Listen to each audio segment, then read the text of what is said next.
नाम सदा सतनाम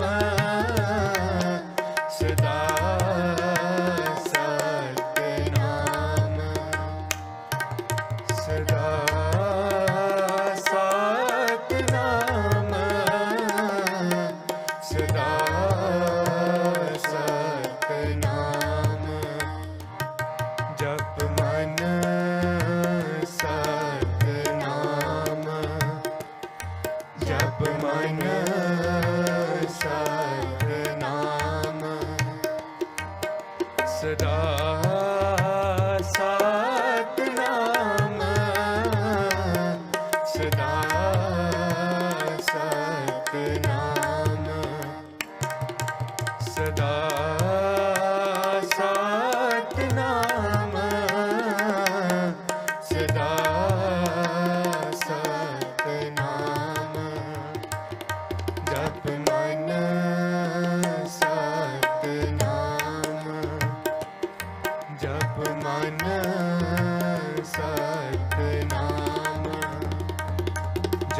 मन सतनाम जप मन सतनाम जप मन Satnam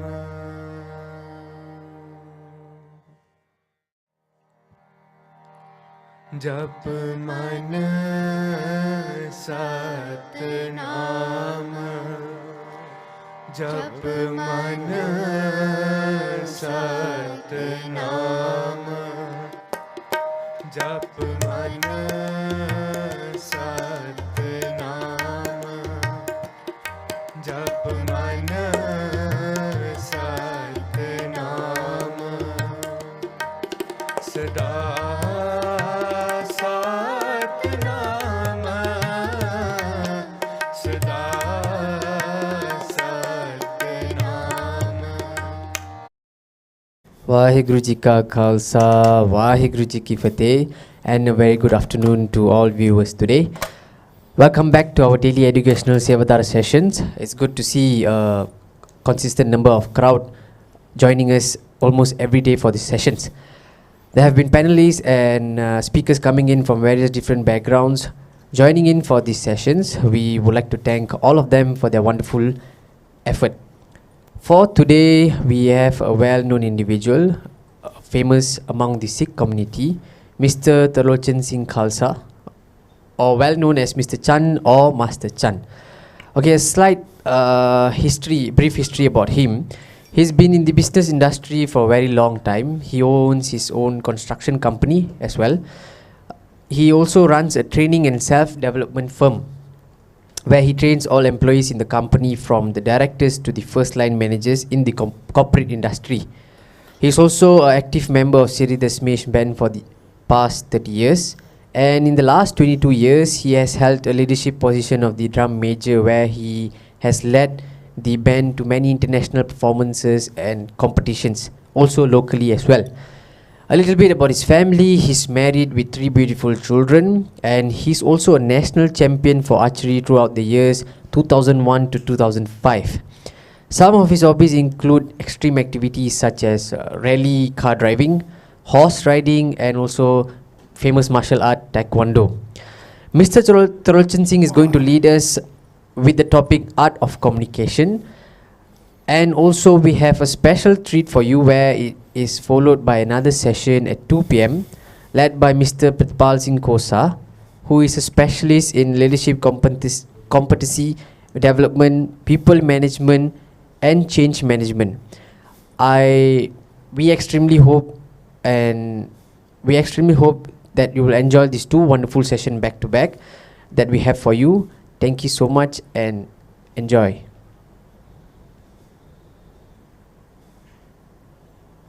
Hanji, good afternoon everybody.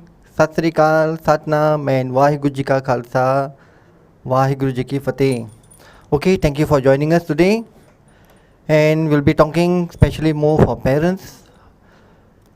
The activity, because most of the time we send our kids to Semelan, to seminars, to classes, to lot of rallies.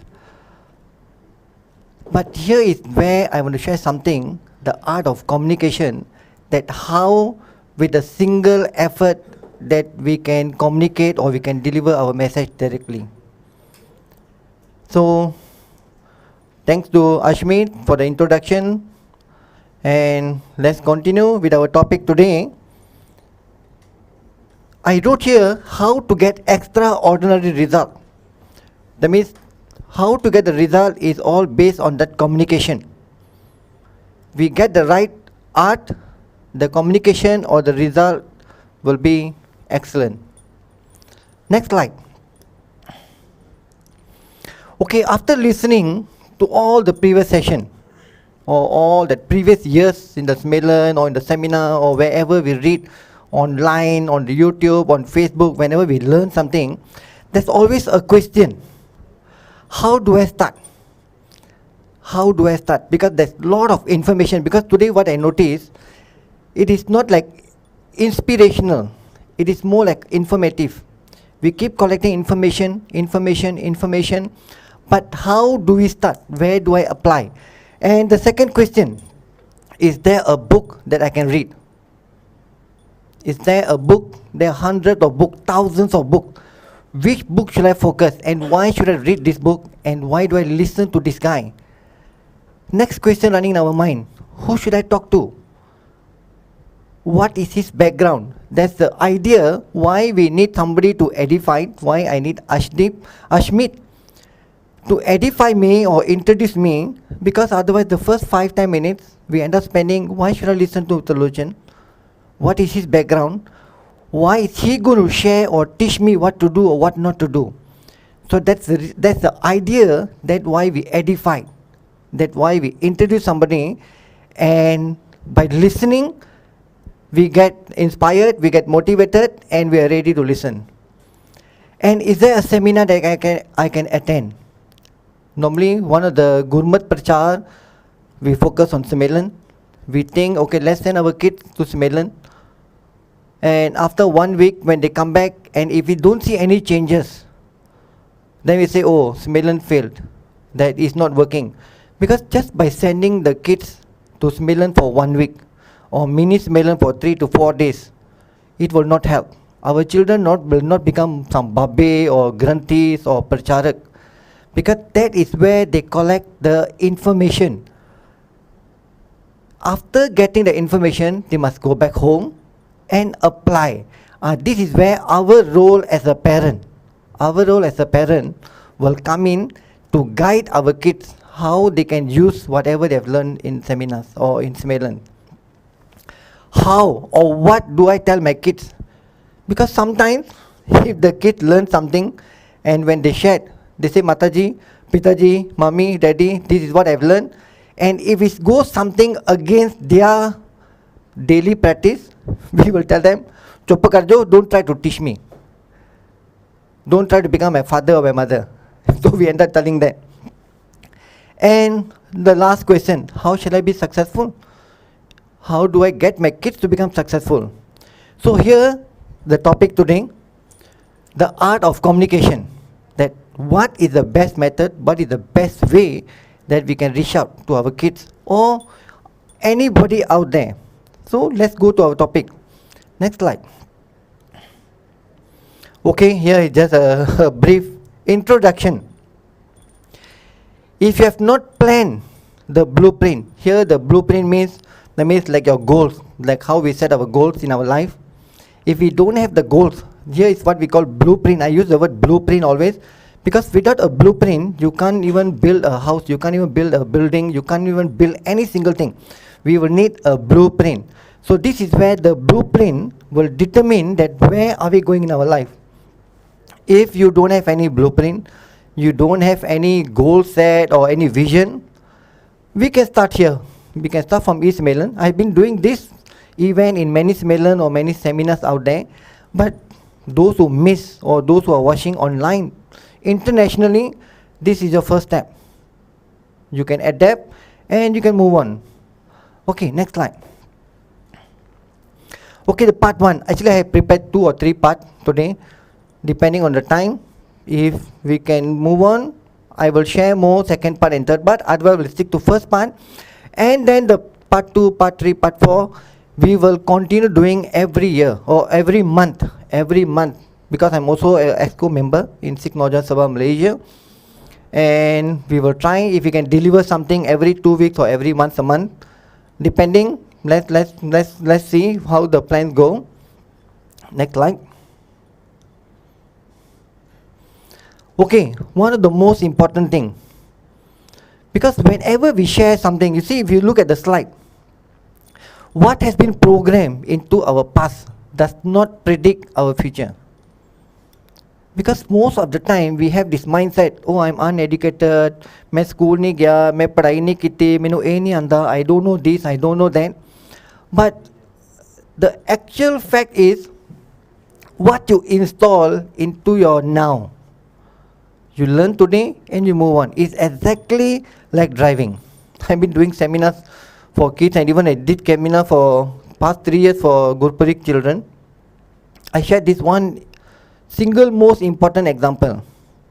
It is just like driving. When we are driving, number one, the moment when we sit into a car or on the bike, we know where exactly we are going. We know exactly where we are going. So that is what I call the blueprint. And secondly, when we drive, where do we look? Do we look at the windscreen, or do we look at the rear view mirror? Do we look at the rear view mirror into the small mirror and drive? No. If we look into the rear view mirror and keep looking at the back, lot of accident will be happening. So why look at the past? The past we cannot change. Let's learn from the past and move forward. Let's learn from the past and move forward. Next slide. Okay, the topic that I'm going to share, which is the art of communication, it is very much involved with the word NLP. Lot of scientific word, some neurological, some emotion, behavior, physiology. But NLP is very straightforward. Neuro, our brain, our mind, neuro. Linguistic, the language that we use every single day. And programming. What are the language that we use every single day that will program into our mind and we become that? Next slide. Okay, here is a very powerful picture, very powerful image. Visual, auditory and kinesthetic. There are 3 different categories of people out there in the world. 60, almost about 58 to 60% people out there, they are visual. I will go in detail shortly. 60% people are visual. About 27% people are auditory. And about 12 to 13% people are kinesthetic. There is also another fourth part. There's also another fourth category, but hardly I think 0.5, 0.6% only, which is also fall into this middle category, which we call auditory. We call digital auditory. I will share one by one. So whenever we communicate with any individual, whether our children, our parent, our boss, our sibling, our friend, is always focused on these 3 main things: visual, auditory and kinesthetic. First, we have to understand whether the person that we are communicating, is it visual, auditory or kinesthetic. What is the difference? Next slide. We will come back to this slide shortly. Visual people, they have their own set of language. The word all which is highlighted, these are their favorite word which have been programmed into their subconscious mind, and these are the words they keep using every single day. Visual person will use the word show, will use the word see, will use the word picture, will use the word look, will use the word imagine. All the word the person will use is based on visual. Monkey see, monkey do. And the second category, auditory. Auditory means audio, what we hear. Sound, say, tell, ring a bell or ask. And the last category is kinesthetic. Kinesthetic people are most on the touch base. They'll talk about feel, they talk about grab, they talk about rub, they talk about love. It's all based on touch, kinesthetic. Visual, auditory and kinesthetic. Go back to our previous slide. Why am I sharing this? Why is this three part is very important? Because these three subliminal, that means which category we fall in. Because if visual person are very particular, they are very visual. They must see what they do. Visual people. Visual people only understand by seeing, by image, by picture. Auditory, no problem. You can just tell something and you get it done. Kinesthetic, you can show them, you can tell them, they will not listen because they want touch. So let's go more detail on this visual, auditory and kinesthetic. If you look at this image, this is my teacher, or you can tell my guru, my mentor. This is Anthony Robbins. I learned my Sikhi from Anthony Robbins. When I attended his seminar, he used to talk a lot about mindset, about discipline, about goal setting. And after attending his seminars in Gold Coast, in Fiji, in US, in Australia, when I come back to understand our Sri Japji Sahib, and Japji Sahib, Guru Nanak Dev Ji is telling every single thing in that for free. And to him, I paid thousands of ringgit. I remember there was one seminar that I attended only for 16 days. I spent almost about 64,000 ringgit. 64. When I came back, I said, Guru Nanak is teaching everything for free. But somehow, somewhere, we failed to deliver or we did not understand. And this guy talking about the same thing, but they're making money. So I'm using his image. I'm not getting any commission. He's not getting any commission from me. I'm not getting any commission. I just use his image. Even people question why not using some Guru Sikh picture with the star or some Guru's picture. Is individual preference. So I'm using Anthony Robbins, or sometimes some other seminar I use a different person. Okay, visual. Like I mentioned earlier, visual people only understand visual language. So this is how we're going to learn these three parts and communicate with our kids out there. Because let's say our kids are visual. They only understand visual language. So imagine you come back home from work and you sit down in front of the TV or the sofa set and you on the TV and you go and tell, Bache, go and study. Will the children listen to us? Will the children listen to you? Because they are visual. They only understand visual language. But if we're going to portray that we are sitting in front of the TV and we ask them to study, it will not happen. They will not go and do their homework or any revision, or they will not study. Because why? Monkey see, monkey do. So all the visual people are basically more like monkeys. I see, I do. I see, I do. I see, I do. I see, I learn. I see, I learn. So if we as a parent, we sit in front of the TV and we ask them go and study, it will not happen. Auditory people, yes, will happen. But I will tell you what happened after that when they will go and study. Kinesthetic will not listen. Why? They want touch. They want feeling. They want the emotional thing. Then only they will adapt. So visual people, if we tell them something and they're not listening, what happened? we will go to our neighbor's house and we tell, nowadays kids, ek kisi ki gal nahi sunte, they don't listen to anybody. They are so stubborn. We will start bad mouthing whenever we go Gurdwara. Oh, it's the same problem in my house. Even our kids don't listen. This new generation doesn't listen. It is not they don't listen. We are using a wrong language.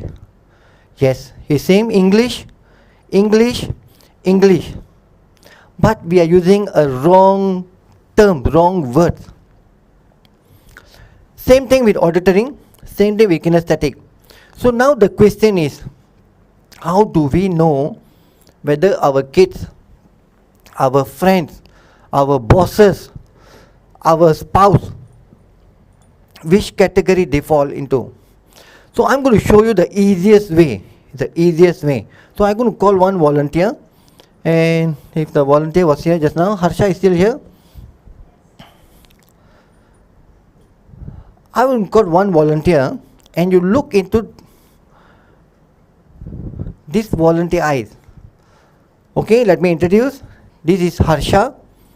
If the camera can zoom to Harsha's face. Now don't look at me, guys. Just look at Harsha. Zoom a bit more closer.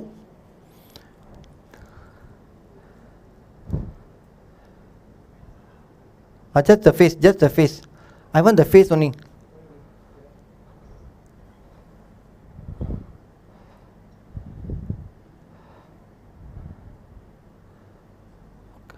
Okay, cantik. Okay, I'm going to ask question to Harsha. Let me go behind the camera. I hope you can still hear me. Okay, Harsha, look at me. Okay, guys, you keep looking at Harsha. Okay, Harsha, when was the last you went for holiday? Okay, stop. Okay, guys, did you look into Harsha's eyes? What happened to the eyes? What happened to the eyeball? What happened to the eyes movement? One more time. I know you missed it. I know you're looking at the beautiful, beautiful face. Focus on the eyes. Focus on the eyes. Okay, Harsha, when was the last you went for holiday? Okay, again. Let's pause here. Let's pause here a little while. Did you all notice? Okay, Harsha, you just stay here. Did you all notice when I asked her the question, when was the last you went for holiday? What happened to the eyes? The eyes move towards her right. Correct? The eyes move towards her right. So that means, looking at this image, just stay here, looking at this image, visual, auditory and kinesthetic. If you see this arrow, here to zoom. If you look at this arrow, the moment the eyes move on top, that means one was, okay, come back Harsha. That means if the eye look on top, that means Harsha is a visual person. But because the eyes just move left and right towards the ear, that means she is in the second category, which is auditory. That means she loves listening. She is not the visual person. But if just happen the eyes go down, if the eyes go down, or sometimes people will close their eyes or become blur, they will just look into your face like blur. Or some people will close eyes, or some people will look down. That means these people are kinesthetic. I repeat, the moment the eyes look on top is visual.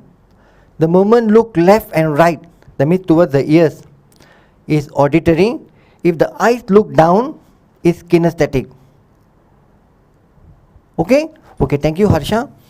I will call Harsha back again. Very easy, right? Very easy. The moment the person look on top, the person is visual. The moment the person look left and right, the person is auditory. The moment the person look down, the person is kinesthetic. So this is how we will know whether our kids, they are visual, they are auditory kids, or they are kinesthetic kids. What is the advantage of knowing this? This is the best way. This is the best way. Okay, just for your info, visual, auditory and kinesthetic you can only know once they are 7 years and above. Can be 6 years. 6 years and above, you can decide whether they are visual, auditory or kinesthetic. There's no advantage of disadvantage. It can be in any category. There's no advantage or disadvantage. But why am I sharing this part? Because if we know our kids are visual, then we should use visual language. Visual language means we do whatever we want them to do. If you want them to study, we want them to do their homework, we have to take a newspaper, a book, a magazine. We must be reading or studying, and then we qualify to tell them, go and do your homework, go and study. When the visual kids, when they see mommy and papa is also reading, monkey see, they will also go and study. Simple language. But if our kids are auditory, very easy, right? You just tell, they will do. But will they study? We will go that into the second part. Kinesthetic, very, very important. They only understand the touch language. So if you want your kids, if you know your kids are kinesthetic, which is a small percentage, only about 13% people in this world are kinesthetic. If we know our kids are kinesthetic, we must go and hug them, touch them. Beta, go and study. My son, my daughter, my dear, my love, go and study, go and do your homework. They only understand the touch, the kinesthetic language. The kinesthetic language. So I can't see who is online now, so I just hope you understand. If you have any question, you can type. Maybe the organizer, they will address to me. But this is exactly how you know, just by looking into the eyes. How will this help you? How will this empower you? If we know whether, not only for parents, even for kids. Number one, for parents, we know exactly how to communicate. The challenge might be if we have 2 kids, 3 kids or 4 kids. And maybe not all the kids are in the same category. Maybe your elder one or your youngest one is visual, your middle child is auditory, and the last one kinesthetic. And if you deliver different language, they might question you, how come this particular you are hugging and kissing and touching, and to us you just saying. Share this with your kids. Share this with your kids. Why? Because if your kids understand this, because this is their best learning pattern. Because otherwise we will do try and error. Let's try something, fail. Try something second, fail. Try third time, then only we manage to become successful. But if you know you are in which category, it becomes the best learning pattern. That means, let's say I'm in this both category. I'm the odd one, the weird one. Visual and auditory, I'm both in this category.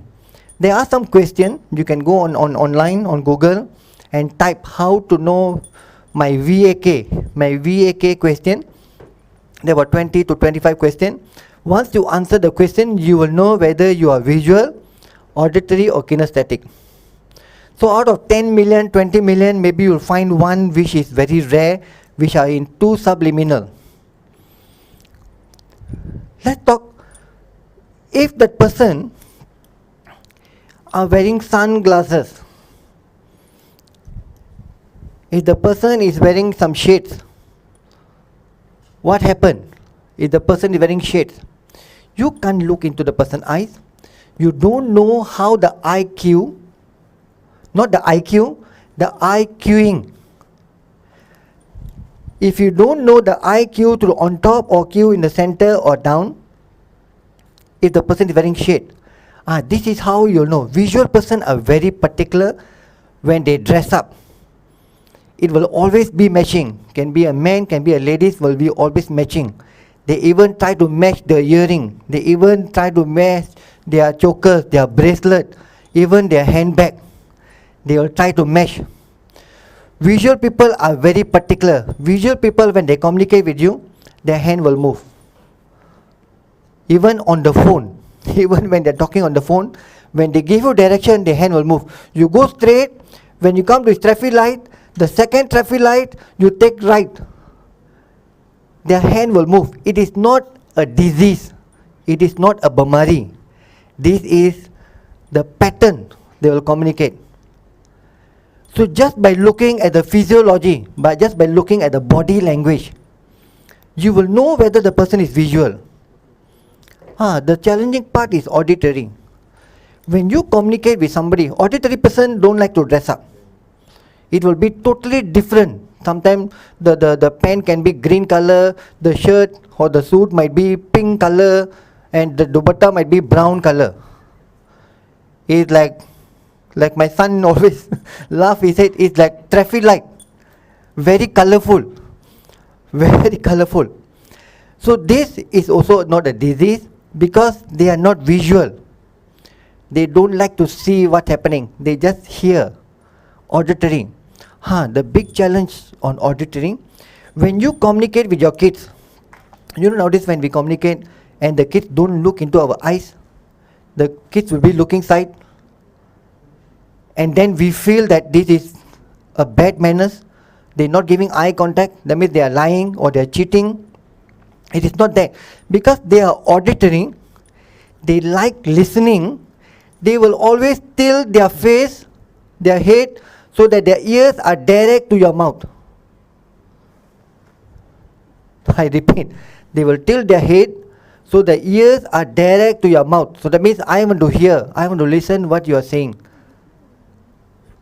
But if you're out there with your colleague, when you're out there if a different gender, when the person talk to you and the person keep looking one side, and then we'll complain, oh, I wasted my time in my presentation because the guy was not interested. He was not even looking at me. Again, it's not a disease, it's just a pattern. Unless the person is looking up, down, like that, he's scanning you. That means that person have a different agenda. Then it's nothing to do with V, A or K. But if the person tilt, or body language, auditory person, they want to move. Even when you go in the shopping mall or into a restaurant, they'll be playing with their handphone or with their keys, or they'll be playing tabla on the table, or they'll be hitting something. They just want sound. Without sound, they cannot move. Without sound, they cannot do any single thing. Even your kids, if you say go and study, they will go into the room, but they always want this head. Very easy. Slowly. The last category, kinesthetic. Kinesthetic is they are in their own world. They don't tuck in. Even one side tuck in, one side not tuck in. Even there's a small hole on the t-shirt or on the pant, they don't care. They don't care about the world. They just say, happy-go-lucky. Kinesthetic people, they will not dress up. They don't care about the world because they are only focusing on inside, their own emotion, their own physical. So they don't care what's happening out there. But the challenging will be for kinesthetic. If your child is kinesthetic, they will not do well in school. Why? Why? Because they don't want to hear or sit down in the group and study. These kids always like tuition, one-to-one. One-to-one, they will grab, they will benefit, they will learn every single thing. So if you understand how to know whether the person is visual, auditory and kinesthetic, carry your right hand and just pat your back and tell, well done. Now I know something, now I have learned something. Okay? If you have another person sitting next to you, pat the person right hand, the shoulder and tell, well done. Do that for me. So now you know from IQing, you will know one, the person is visual, auditory and kinesthetic. Secondly, if the person is wearing shades, you can see from the body language, from the physiology, how the person dress up. Whether what color bana is wearing and what color dastar what color suit the lady is wearing and what color dupatta or what color shoe, what color handbag the person is carrying. Just by seeing how they dress up, you will know whether they are visual, auditory or kinesthetic. If you are a little bit more advanced, you will understand the third part. If somebody send me an SMS more than 3 line or 4 line, just by reading the SMS, the words, I can tell that this person is visual, auditory or kinesthetic. Language. Remember the first slide we used, that was it before this or after this? Okay, next slide. Visual people, these are their favorite words. The show, see, picture. Because even when you communicate with somebody, you ask somebody, how was the concert yesterday? The person will talk everything about visual. The background was good, it was colorful, they had the LED screen at the back. They will all talk about visual. But if you ask the same question to an auditory person, how was the concert yesterday? He will be talking about sound. The sound system was amazing, the DJ was very good. He will only use the word based on sound. If you ask the same question to a kinesthetic person, how was the seminar? How was the concert? He will tell, I feel so blessed. Thanks God I was there. Thanks God I was invited. He will talk about emotion. He will talk about touch. He will talk about feeling. So these are the 3 categories that we have to adapt, learn or program to our mind so that we know exactly how to communicate. If we don't follow the correct language, the kids will not listen, the kids will not do what we ask them to do, and then we will go and gossip to our neighbors. आजकल दे बच्चे गालों नहीं सुनते, आजकल दे बच्चे बाले टीठ हैं. Yes, there are some who are teeth, there are some who are stubborn. But did we try the correct language? But not only for kids, guys, not only for kids. Next slide. Whoa, I got another 10 minutes. Where can we use this VAK? We can use this for rapport building, to create a relationship with somebody. Am I using the correct language with the person? Do I communicate? Do I have the same mindset? To reframe, when we set our goals, what is the best way to get our goals? To study, if I'm a visual person, then I will study only on picture based. I will read, I will see, and even when they go to school, because this is where it's failing in school, the teacher will only teach only on one method, either visual, auditory or kinesthetic. But if the lecturer can deliver in all 3, become very interesting. Like whenever I shared, when I do seminar, I use different colors, I use slide. Even when I use whiteboard, or even let me show you. You can see, shall I come closer? Even when I prepare in mind mapping. Why? Because the entire world understands picture language. So when I prepare how to get extraordinary result, I prepare the same way. Whenever I do my training, my seminar, I prepare the same way. I do mind mapping. I use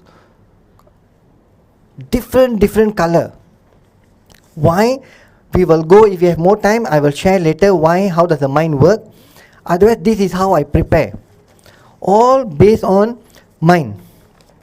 All using mind mapping. Use pictures. If you notice, those days when we study, when we learn something about eyes, we put a big picture of our eyes, we put on our wall at home. Just by looking at the picture again and again, it will program. Even nowadays in companies, when the boss want to deliver something, they will create a memo, not a white color memo, it's always a beige color, a cream color or pink color or red color memo. They will put it on the notice board. The moment you see from far visual, you will know exactly, you will read. Second time, or maybe after 1 week, The moment you look at the memo, everything will go refresh everything. Oh, I know boss is talking about this, boss is talking about that. So that's why they use picture language. They use a lot of visual. Okay, let's move on to next slide. This I say, sorry, back. So one is for studies, one for prospecting. Those people who are in sales. When you go and do your sales, when you do your demonstration, do you use paper, A4 paper and pen? Do you use 3 different colors? Do you use a laptop? Do you use a PowerPoint? How you present? Because how you present is depend on your customer who is sitting right in front of you, whether that person is visual, auditory or kinesthetic. Imagine if you get a customer who is kinesthetic. Touch the person on the shoulder, touch anywhere. So far, brother, sister, you understand? Brother, sister, you follow what I'm trying to say?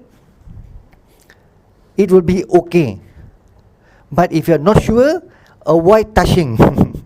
If you're not sure, don't touch. Visual, just by looking how the person dress up, you'll know exactly. That means this person is a visual person. I must use my PowerPoint. I must use my 3 color or 4 color pen to do my presentation.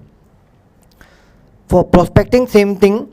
For presentation, for even handling objection. Because sometimes we use a different language. Language, when I say language, means V-A-O-K. Sometimes we use a different language. If the opponent or the prospect or the audience, when they don't listen, we get excited, we feel, oh, these people don't listen, they don't care. But it is always because we are using the wrong language. How to deliver. It is not easy. Like what I do in the seminar, when I do in the classroom. I dress up well. I use a whiteboard or I use 3 different marker color. I have a set. I use different marker pen, different color. Why? Because all the visual people want to see visual. They want to see colorful. Auditory is not a problem. They are listening to me. Kinesthetic. Maybe now some guys who are sitting at home, you might be kinesthetic. That's the reason why I said, if you like that, just tap your own back. Or the person who's sitting next to you is kinesthetic. That's why I said pat the shoulder and tell the person, well done. So that means you will have a visual, you're also listening, auditory, and kinesthetic, somebody will touch you or somebody you have touched yourself. So use all 3 patterns to deliver. So this is how you handle objection. Same thing like what I said just now for sales. When you do a presentation, when you close. Because today what is happening out there, people have given a ratio. People say sales is always, you meet up with 10 people, do your 10 different presentation, and 2 or 3 will sign up, or 2 or 3 people will buy. This is a business ratio. Come to me. I will tell you, do 10 presentation and 9 people will buy on the spot. No follow up, no follow through, no calling back. On the spot, the person will sign up or buy something from you or listen to you because you're using the correct language and you ask the correct language. I have another 5 minutes. I will not go into my second part, which I wanted to share something about the mind. How does the mind work? Let's conclude this. And this is something that I'm going to share. Is something like you become the CIA agent. Harsha, don't go away. I need you again. You can come now. It's a very dangerous tool and it's very, very interesting tool. Please do not abuse it, but use it wisely. Remember just now our first volunteer, Harsha, when we look into her eyes, number 1, to know whether she is visual, auditory or kinesthetic. Okay, what kind of question to ask? Like I asked the question, Harsha, when was the last you went for holiday? Because something very rare. Or sometimes you might get answer on the spot. If let's say she just spent holiday last weekend, she will immediately answer you without even the eye movement. Then you can ask the second question. What was the best part? What did you enjoy in that holiday? Then she will tell whether the spot, whether the water, whether the food. Then you can know. Let's try one more time for those people who join later. Okay? Okay, Harsha, look into my eyes. When the last you went for holiday? Okay, see, again, you notice that? It's a small glimpse. It's a small glimpse. That means whenever you ask this question, the person will not focus and keep looking at the right. It is just a short glimpse. The moment, pop. That means Harsha is looking to her right. Not up, not down, but right. That means Harsha is an auditory person. Here where the next secret will come in. Like I said, use it wisely, don't abuse it. I'm sure when your kids know about this, that you know something about this, they will not love you. When Harsha look on the right or on the left, when she look on the right, that means she is trying to recall all her memory, all her experience in the past, whatever she has saved in the memory box, in the safe box, in the file, are all placed on the right side of Harsha. Not right for every individual. You ask the person a question, look into the person's eyes. For Harsha case, for her case, her memory is on the right hand side. What happened while talking? She looked right. Second question, she looked right. Third question, she looked right. Suddenly the fourth question, she looked left. Look left, Harsha, look left. Okay, a small glimpse. Okay, thank you, Harsha. Now you can go. You can even leave the room if you want. You see, that means all my memory, when I recall, everything on my right hand side.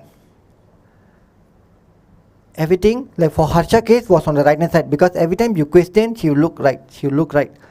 But the moment the person look the opposite direction, that means the person trying to construct. It's only two terms.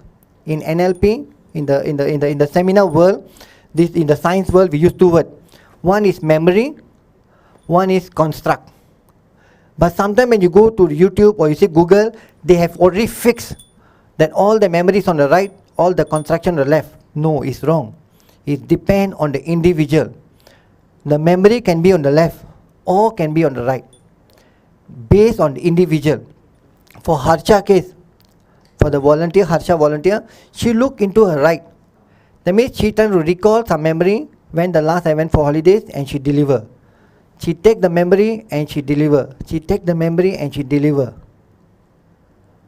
But the moment when the person look on the opposite direction, that means the person is trying to construct, or what we said here in Bahasa Malaysia, the person trying to goreng something. That means the person is not telling the truth. He's trying to goreng something.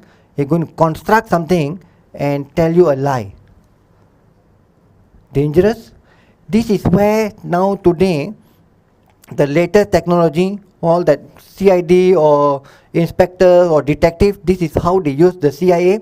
Those days they use the bracelet, the gadget, and then they will on the machine, they will see the printer, the graph. From the graph they will tell whether you are telling the truth or you are lying.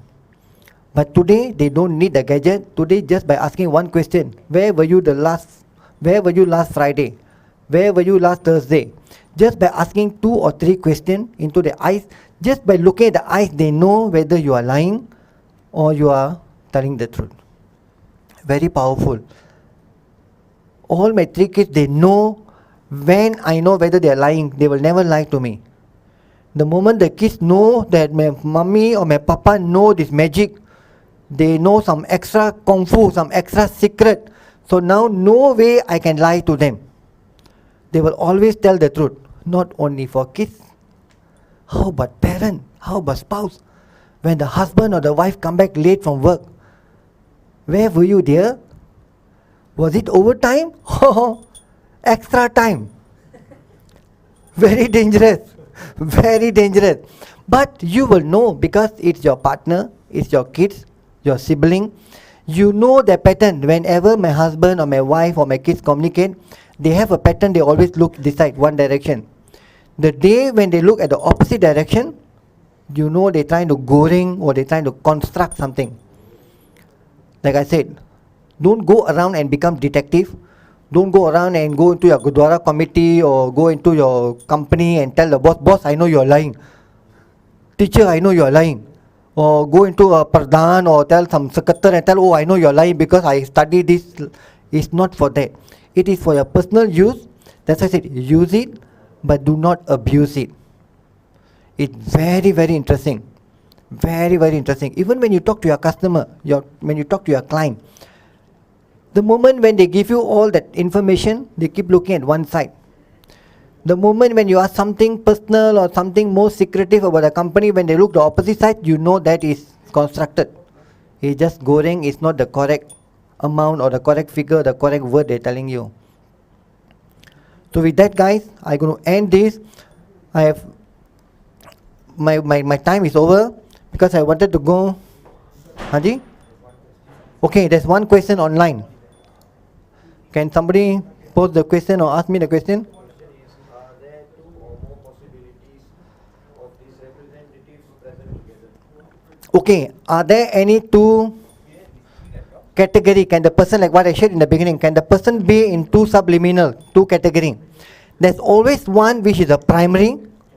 Primary is always one, and secondary is always the second one. Like to me, I'm both. I'm visual and auditory. Like Harsha just now when she came, she kept looking on the right. That means she is only auditory. But there will be some people who will look right on one side. At the same time, they will try to get the image. They will look one side, they will try to get image. Or they look one side or they close the eyes. That means this person is auditory and also kinesthetic. But the moment the person look on right or left and also look on top, that means they look left, right and on top. That means the person is auditory is their primary and secondary they can be visual. Or the other way around. They are either auditory or either visual. Can be visual and at the same time they close eyes. They look visual, at the same time they close eyes. That means they are visual, at the same time they are also kinesthetic. They trying to feel what the experience they went through when they was at the holiday. They will go to personally to get the emotion. So individually can be two, but one is the main, which is the primary. The primary pattern will be only one. Primary pattern will be only one.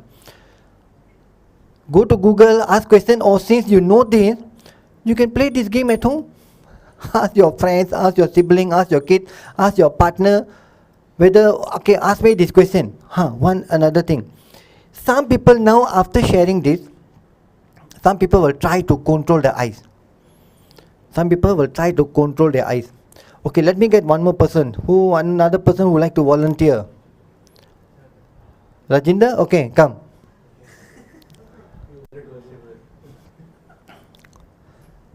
No, but Rajinder was not listening, right? Okay, somebody was listening. Okay, let's get Ajit. No, because if the person was not listening, because Ajit was just listening. Correct? Okay. Ajit, look at the camera. Is a camera focus to Ajit? Ajit is also like me, like Chinese. Eyes are very, very tiny and small. Not like Harsha. Okay. If Ajit has been listening to me from the moment we started. But if I ask the same question to Ajit will try to control his eyes. Okay? Okay, Ajit, look into the camera or look into my eyes. Okay, guys, look into Ajit's eyes and see. Okay, Ajit, if you can, try to control, not to move your eyes. Okay, Ajit, when look at this camera, right? This camera or this camera? Okay. When was the last you went for holiday? A month ago. What was the most interesting part about the holiday? Food. Why food? Which food you like the most? The Indian food, vegetarian food. Besides food, what else you like? See? Okay. There. You notice that? Like Ajit knew that that I'm going to read his mind, or I'm going to read his pattern, whether it's visual, auditory or kinesthetic. So he tried to control.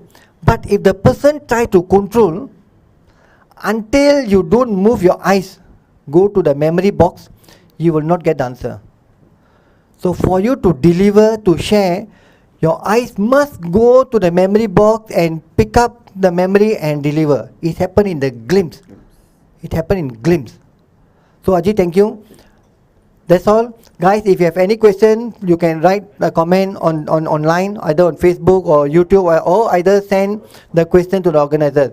With that, thank you very much. Thank you for your time. And play a nice game now. VAK. Vaheguru Ji Ka Khalsa. Vaheguru Ji Ki Fateh.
We good? All right, let's kill the music. Waheguru Ji Ka Khalsa, Waheguru Ji Ki Fateh. I hope you guys can hear me loud and clear. If you can, just give me a thumbs up. Is the visual good? And am I audible? Can you guys hear me? Can I go in the chat box?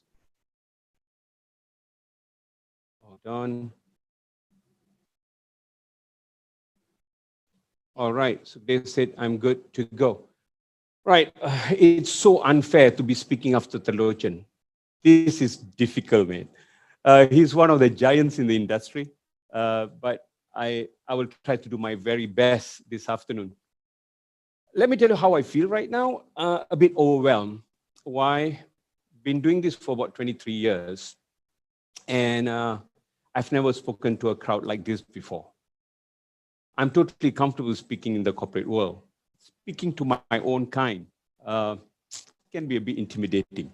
So I'm going to try my very best in trying to deliver something that's going to be useful for all. So number one, I'm feeling very overwhelmed. Number two, all right, hold on, let me just check. Are we good? All right, cool. Okay, so let me tell you the situation I'm having right now. I am actually speaking from my small studio back in office. But I must tell you, Sikno Javansava, your studio is really kick-ass, man. You've got an amazing setup, and I watched the young group of people who actually came together to set it up.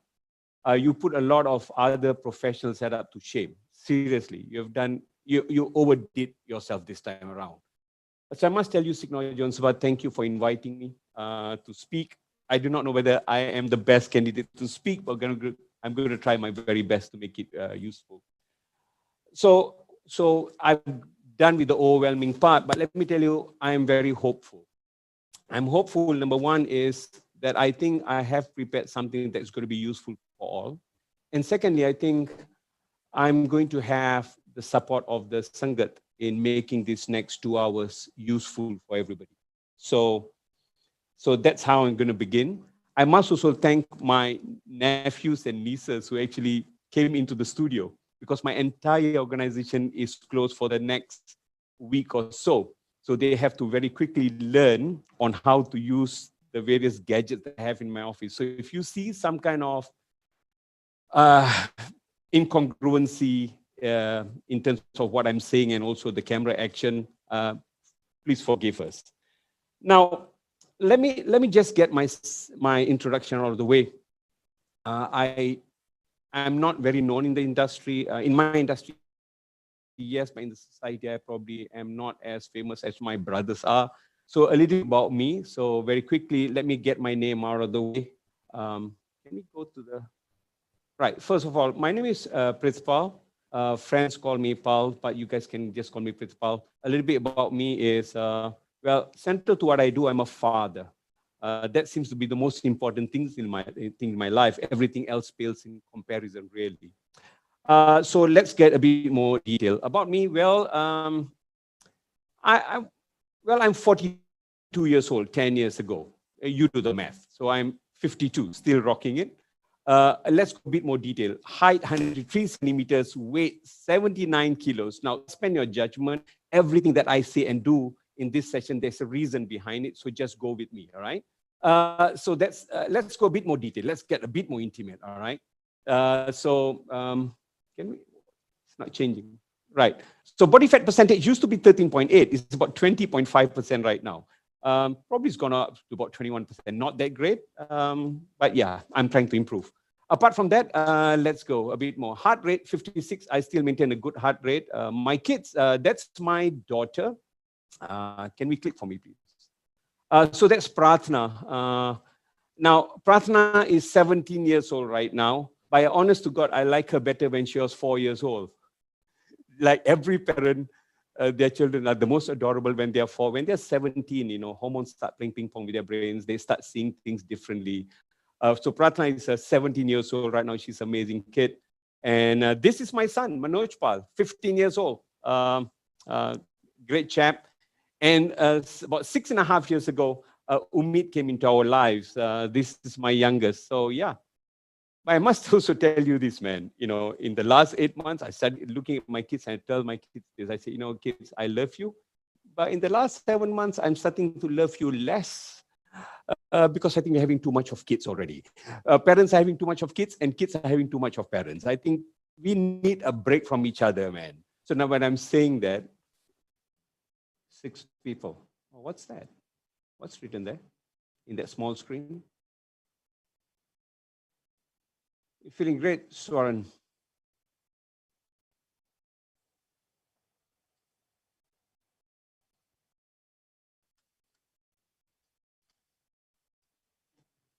Oh, feeling cheerful. Some people are feeling cheerful, stuck. So we have only about, 6 people right now, 7 people responding to this. Okay.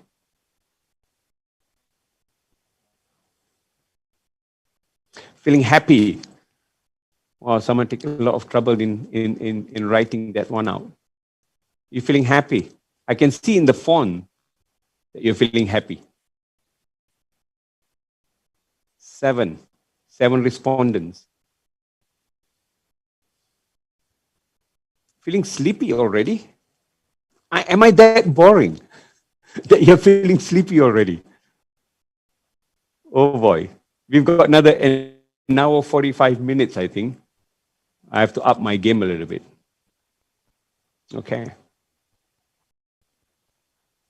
All right. Now, I'm going to stop this. I sort of know the profile of people, the 6 or 7 people. I was hoping that more people can respond to this. My next question will be, can I know what is your age right now? So just type in your age and put it on screen so that I know the profile of people that I have. The second question is, how old are you? Same code, 1810853. Is that a new code?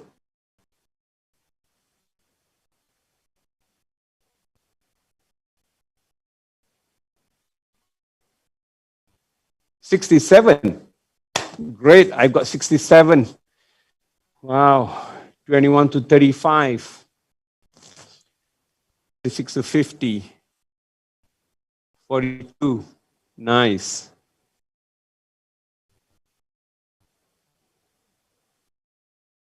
And 35. Okay. 50. So the seventh person, I have 7 people who is responding right now. So the rest of you are putting some things on the chat box. So we have 6, 7, 42, we have 35. We have 1 person, probably 20 and below. We have more people coming in right now.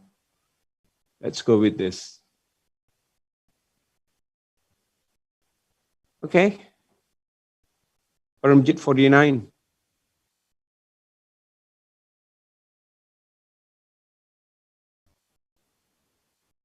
Swaran, I'm just wondering where you based. Ipoh. You're based in Ipoh. Hanji. Ah, great. Okay, so this is what's going to happen, man. Since you are the first one who responded to me immediately in the chat box, my book is going to be out in about 10 days' time. I will get that book to you free of charge, mate. Thank you very much. You're welcome. Alrighty. So we have Paramjit 49, 38. So I have a rough estimate about who are the people that I'm talking to. Now, my next question is a crucial question that's going to decide the direction of my presentation right now, which is the third question.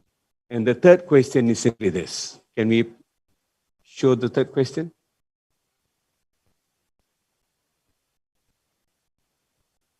What's that third question? What's your outlook and feeling for 2021? What's your outlook and feeling for 2021?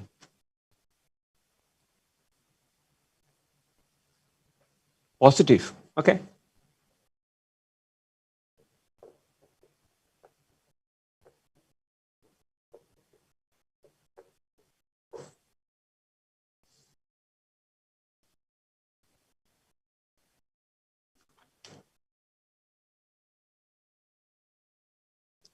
Feeling worried?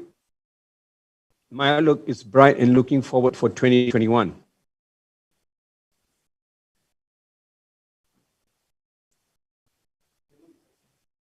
Yellow is what? Success? Feeling of success. So hopeful. Hope for the best. A lot of hoping.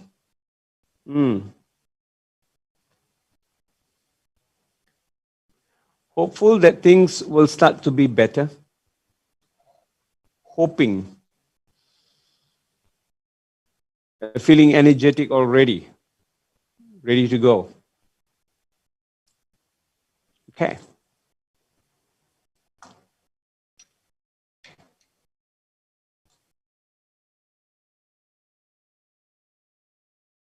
So, feeling energetic. What's the last one? Can you read that for me? Nervous but confident for a great year. A lot of hopeful. Yeah, feeling hopeful. Okay. So let me tell you, I'm going to talk about how do we make 2021 and beyond that. Instead of letting it to chance, how do you take charge of your destiny? Sounds very cliche. But there are certain things that you can do to make you much more successful. And I'm going to talk to you about certain patterns that I've observed out there. And if you can copy the patterns, you probably will have better results for yourself. Now, before I even go into that, I want to talk to you a little bit about a book that I recently read. And I think some of you have read this book. I've got them here. The first book was Sapiens, if you can read this book, right? By Yuval Noah Harari. Another one that I am actually going to complete this is Homo Deus, and it's written by Yuval Noah Harari. So if any one of you have heard of this book and read this book, just let me know so that I can go deeper with you. If you have not, let me just give you a bit of background. So Yuval is a professor at Jewish University. He wrote a book somewhere in 2011 in Hebrew. Not many takers. It sold maybe about 500 or 600 copies, and then his book was reprinted in English, and it was given a new title called Homo Sapiens, The History of Mankind. And what's interesting about the book is he actually went back and described how humans evolved over time. So the Big Bang happened 13.8 billion years ago. The first physical element that took place in the world was physics. And then after that, maybe about 5 billion or 10 billion years later, we had the first chemical reaction and the molecules came together. And then the Earth came about somewhere about 4.5 billion, and the first living organism came about 3.7 billion years ago.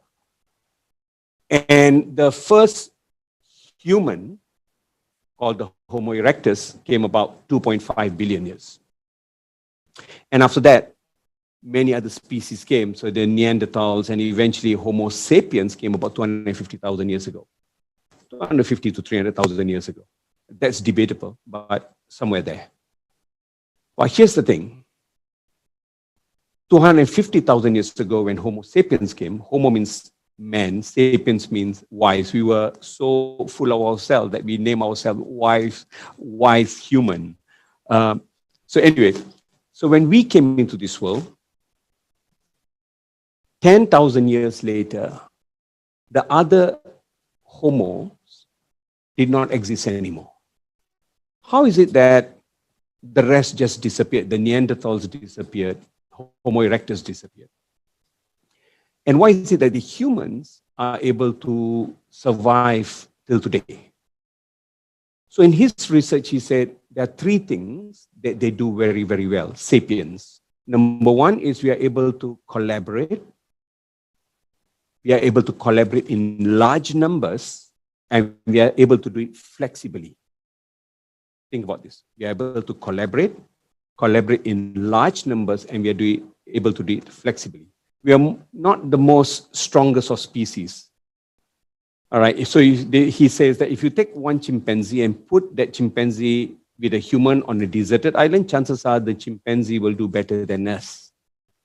But put 10 humans and 10 chimpanzees on the same island, the humans probably will have chimpanzees for dinner. Why? Our ability to collaborate in large numbers and do it very flexibly. Now, so we are able to survive that because we are able to collaborate that. And right now, with technology, we can able to collaborate even better. Right now, I'm speaking from Jalan Lampang. I'm talking to Swaran, who is based in Ipoh, with the Sabah team, who is based in Sentul, and probably there are people around the world listening in as well. So you're able to collaborate. So technology allows us to do that. Now, he actually went on writing the book called Homo Deus. Deus means God, man, God. And he said that in the future, if we are able to survive another 200 years, he said it must be because of our ability to learn and learn very quickly. When Alvin Toffler wrote the book called Aftershock, somewhere in 1990s, he said the illiterate of the future are not those people who cannot read or write, but rather those people who cannot learn, unlearn, and relearn. Our ability to learn, unlearn, and relearn is going to keep us relevant. What has changed over time? The only thing that has changed from what Alvin Toffler says and what Yuval says right now is our ability to learn and learn very, very quickly. He said, in the future, for us to be successful, we need to be able to learn and learn very quickly. So when you talk about lifelong learning, the only difference in lifelong learning is you have to learn bite size of information, new sets of skills, because technology is changing so quickly. The only way that you're going to keep up is your ability to learn and learn very, very quickly. So with that premise, I'm going to share with you what are some of the principles that probably can make a difference in us moving to 2021 and so on. So I'm glad that we have people as old as 67 and older, and we have as young as 20 in this group. So my talk will try to address anybody and everybody that's in this class right now. So the principle I'm going to share will be relevant to you if you're 20, and will still be relevant if you are 67 or 87 for that matter. Now, so I'm going to do a test right now, and this is what's going to happen. In a short while,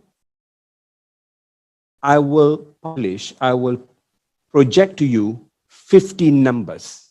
The numbers are going to be random numbers from number 1 till number 50. Okay, they're all scattered all over. What you need to do, you need to trace the numbers using your eyes, starting from number 1, look where number 2 is, number 3, number 4, number 5, number 6, and so on until you have reached number 50. But I'm only going to give you 1 minute to do it. All right, so very simple. I'm going to publish. I'm going to show the screen, and you have to look for where number 1 is. Go to number 2, number 3, number 4, and you go on and on and on until you reach number 50. And chances are, let's not show the screen first. And chances are you will not be able to finish to number 50 in the first minute. I'm sure that's not possible. I've done this for many, many years.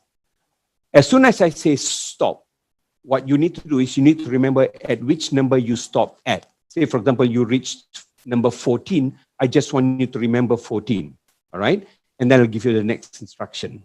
So you're going to be given 1 minute to do this. So here you go. You have 1 minute. Start tracing the numbers with your eyes. Ready? 1, 2, go.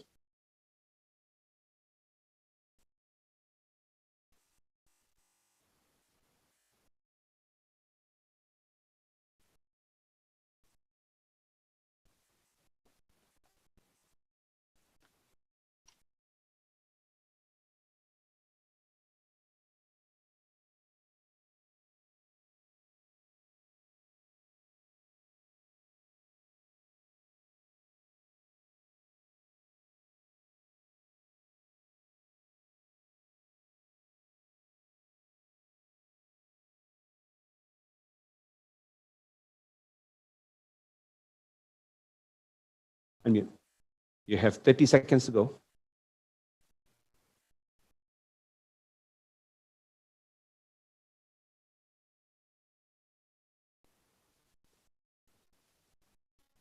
Twenty seconds.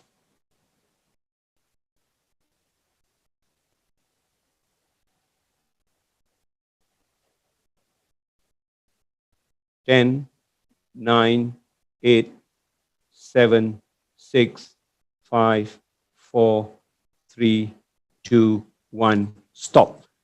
All right, cool. So here you go. Here's my question. Can you all just very quickly in the chat box let me know at which number did you stop at? Which number did you stop at? Very quickly.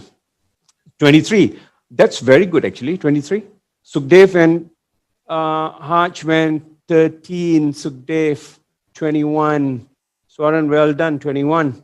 Pratna Kaur, 29. Pratna Kaur, you're disqualified. You're not supposed to join.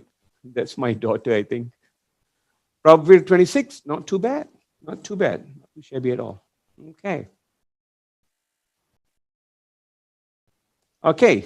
So for the rest of you out there that are not putting your numbers in the chat box, if you are doing anything above 15, that's already very impressive. If you are doing above 20, that's phenomenal. Doing 29 is bordering whether you are lying or not. So Pratna, I do not know whether you're lying. Okay. So if you're doing above 30, chances are you're definitely a big ass liar. All right. So if you're doing anything below 10, it could be an eyesight issue. Maybe you have to check on that one. Now, what if I tell you that you can finish the entire exercise under 1 minute? Same sequence, same thing, but you can under 1 minute if you only realize there's a pattern to the game. So let me show you that the numbers that were shown to you actually had a pattern. So number 1 is in that. Okay. Number 2, number 3, number 4, number 5, number 6, number 7, number 8, number 9, and then it goes back to number 10 in that quadrant and follow up with the next one. Okay, fine. So now I'm going to give you another 1 minute. Let's do this. In the next 1 minute, let's see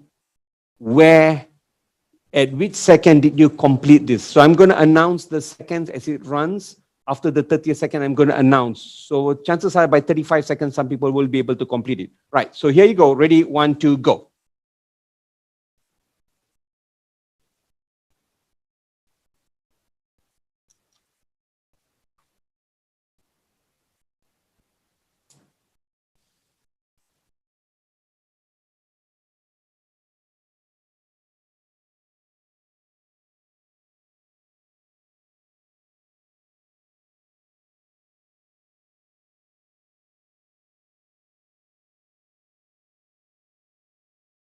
And 32, 33, 34, 35, 36, 37, 38, 39, 40, 41, 42, 43, 44, 45, 46, 47, 48, 49, 50, 1, 2, 3, 4, 5, 6, 7, 8, 9, stop. All right. So let me see right now. Can I see the responses?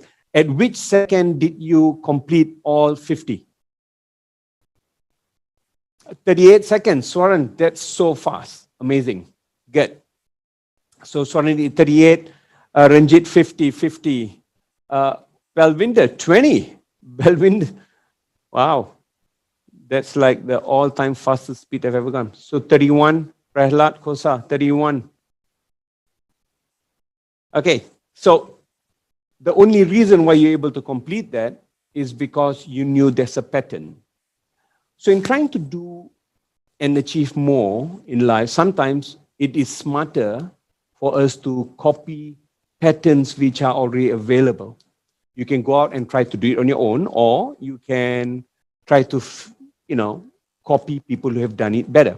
So I like to use the word copy. The fastest way for you to be successful is to try to copy successful people. In the HR world, they don't like to use the word copy. They say modeling. So fine, whatever makes you happy. I just like the word copy. Copy successful people, and you can achieve fast results.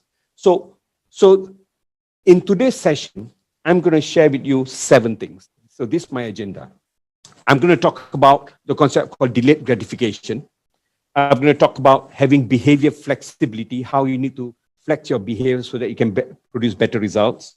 I'm going to talk about the concept called seeking discomfort, that you actively seek discomfort.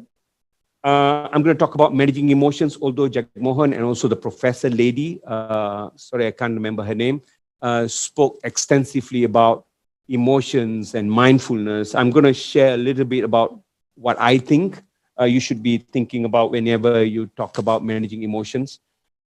And then the next one is about the concept of just doing it, the power of starting instead of just knowing. And then I'm going to talk a little bit, the 6th item will be talking about action faking, which is you need to get out of the illusion of progress. It's called action faking. And finally, I'm going to talk about having the far vision, but the near sight. So I'm going to be telling you a lot of stories, anecdotes. I'm going to share with you research work as well.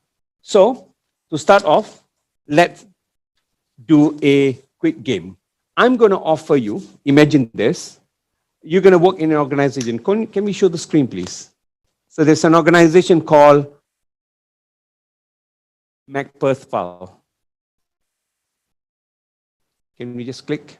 Right. So job offer at MacPerthpal. So let me tell you what's the job offer. So you have 2 packages that you can choose from.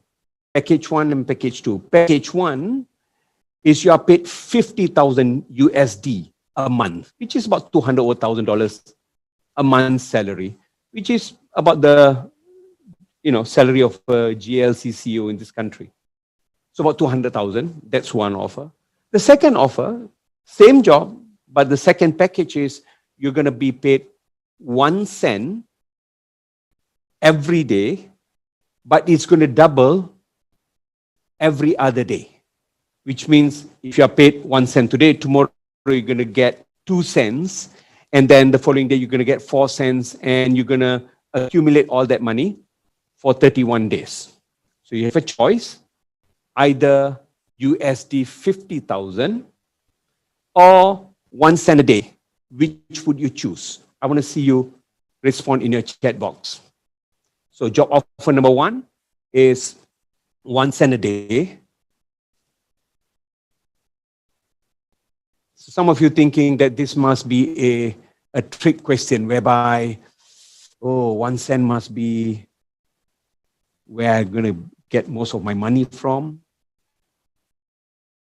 and not the 50,000 USD. So choose, which package will you choose? 50,000 USD or 1 cent a day that doubles up every day for 31 days? Which will you choose?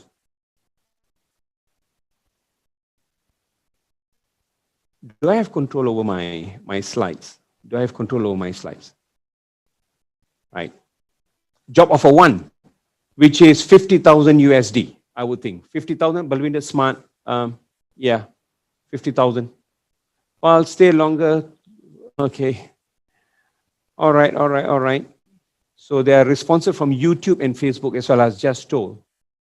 Because on this group, I have about 27 participants, but there are a lot of the responses from the YouTube. So Palvinder decided to go 1 cent. Brave. May not be the smartest thing, Palvinder. Let's see. Job offer 2, 1 cent. Job option 1, which is 50,000. Okay, cool. Palvinder, the rate has just changed, man. Instead of 50,000 USD, it's now 75,000 USD a month. And option 2 is still 1 cent. How about that? Option 1, Ranjit Kaur. 75,000. So it's 75,000 right now. Okay. Haj is going for option number 2, which is 1 cent a day. Some people are busy taking out their calculator and doing some kind of mathematics.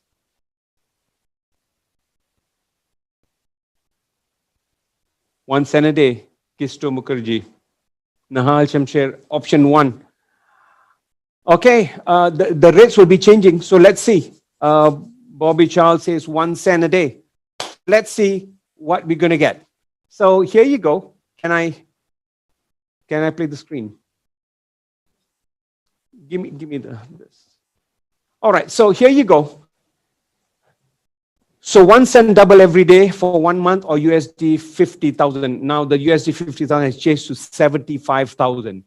So for those of you who chose 75,000, great. For those of you who chose 1 cent double every day, let's see what happens. So here you go. Day 1, you get 1 cent. Day 2, I can't change my slide, mate. So day 1, day 2, click. So day 3, you make 4 cents. Day 4, day 5, day 6, click. Day 7, 64 cents. Day 8, 128. Keep on going. Day 9, day 10, day 11, day 12, day 13, day 14. Okay, stop. Hold on here. Listen up, mate. For those people who chose this option, you still have a choice. You can choose option 1, which is 75,000 USD, or you can still stick to 81.92. Because 2 weeks has passed, you just earn 81 ringgit 92 cents. You still have a choice. All right, now you're going to stick to it? Okay, let's move on. Let's go. Day 15, day 16, day 17, day 18. At last, you broke the 1,000 mark. Now, here's the thing. You have a choice right now. Change, and I've doubled up. I have increased from 75,000 USD to 100,000 USD. Or option 2, 1 cent a day. Which one would you choose? I'm trying to help you guys, mate. You can change your decision. It's okay. You can make the changes. All right. Let's move on. Let's go. Day 20. Day 20, 5,242. Day 21. Day 22. Day 23. Now, here's the thing. The rate has just changed. The rate has just changed to, hold on, where are we right now? Sorry, guys.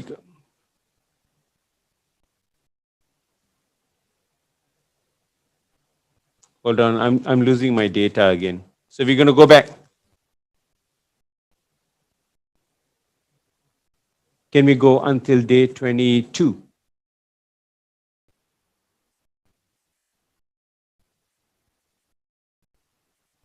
Day 21, day 22, yeah, about 20 over 1,000. Day 23, day 24. All right, so now it's 2 million USD, mate. You can change if you want to. Okay, I'm going to check the chat box in a while, okay? But let's see what happens the next 5 days. Day 25, day 26, day 27, day 28, day 29, 30, day 31. It's 10 million, mate. 10 million. Now, the point I'm trying to make is the power of delayed gratification, the power of compounding interest. You know, I was sharing this with a group of young graduates in a company called UEM. I was running a 21 days workshop. At the end of the 21 days, one of the participants came to me and his name is Adam. And I'm going to talk to you a little bit about Adam. And Adam, after 21 days, he came to the car and I was about to leave. He said, Paul, is there anything else that you can share with me? I said, mate, I've shared with you everything I want to share for 21 days. What else do you want? He said, no, there's surely something else that you can share with me. So I was thinking, man, okay, come on. So I look at them and I say, okay, Adam, here you go, man. I said, you know, what you're going to be in the next 3 to 8 years from now is going to be dependent on the books that you read and the people that you meet. And that's not even my original idea. It's something that I read a long time ago. I told him this, what you're going to be in the next 3 to 8 years is going to be dependent on the books that you read and the people that you meet. He said, that's it? I said, yeah. He said, okay, thank you, mate. So we shook hands and we parted ways. Now, 6 months later, one day I was in Kinokuniya in KLCC. I live about 5 minutes away from there. And I hear a voice calling me. He said, Perspal. As I turned around, I saw this boy. He looks familiar, but he looks very, very different now. He was Adam. Now, the reason I did not recognize him is because when I first met him, he looks like this. He was this pudgy Malay boy, 5'5", 92 kilos in weight. Part of the program that we run, we also run health and fitness program. And when I met him 6 months later, he looks like this. And can you go another slide? Just go another one. Yes, right. And so this guy has lost close to about 20 over kilos in that 6 months. And I said, wow, you're looking great. I said, but what are you doing here?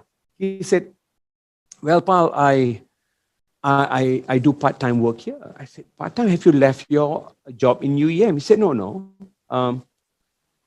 I just work here on the weekends. He said, Paul, do you remember that you told me that who I'm going to be is dependent on the books that I read and people that I meet? He said, I'm earning about 2,500 ringgit a month. And that's not a lot of money. And to buy books, sometimes books can be very expensive. So instead of buying a book, I decided to work in the bookstore on weekends in Kino. He said, with that, I have all the books around me that I can browse if I want to. And he said, you know, when I work part-time here, I'm not going to spend my time in cafes and drink lattes that cost 15 ringgit. So I'm actually saving money. On top of that, I'm earning money. And he said, Paul, you also told me that books that I read and people that I meet. And he said, Paul, who are the people who come to a bookstore? I say, I know what you mean. He said, in the last 6 months, I've met, political leaders. I met a lot of CEOs of companies. I met Sultan Nazrin, the monarch. And he said, one of the person I met was also the CEO of MRCB. We exchanged cards. And 4 months later, he got an interview and he was offered a job with almost double the amount of pay increase. Now, I share this with almost everybody. So there are a lot of young people listening here. I said, I'm going to remind you that if you are willing to do what others are not willing to do for the first 3 to 8 years of your career, you're going to reach a point in your life whereby those people who are not willing to do what you are doing is going to be reporting to you one day. I can guarantee you that.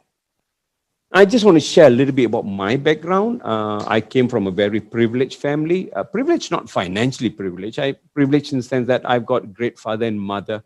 I've got amazing siblings, and we grew up in a very harmonious environment. So I went to the university, and I was lucky I got a scholarship. I say I did go to university. I did not say that I studied in the university. I was not a very studious boy. I didn't like university lecturers because they were reading from their notes most of the time. I think if that's what they're going to do, I might as well pick up a book from the library and I probably can get more knowledge. So I used to hang around in the library, pick out books which are not even relevant to me, pick out book on thermodynamics, learn about the science of law of thermodynamics, pick up book on fisheries and learn about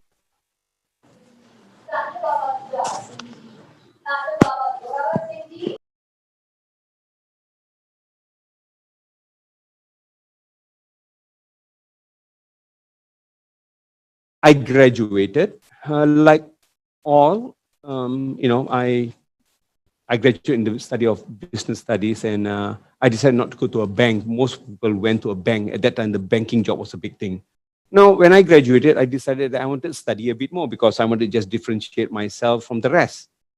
But to study on my own, work on my own in Kuala Lumpur is going to be difficult. So I decided to go back to my hometown and work in a company called ST Microelectronics. If Sukhbir is listening right now, Sukhbir at one time was working in the same organization. Of course, he was an engineer. I was a supervisor at that particular time.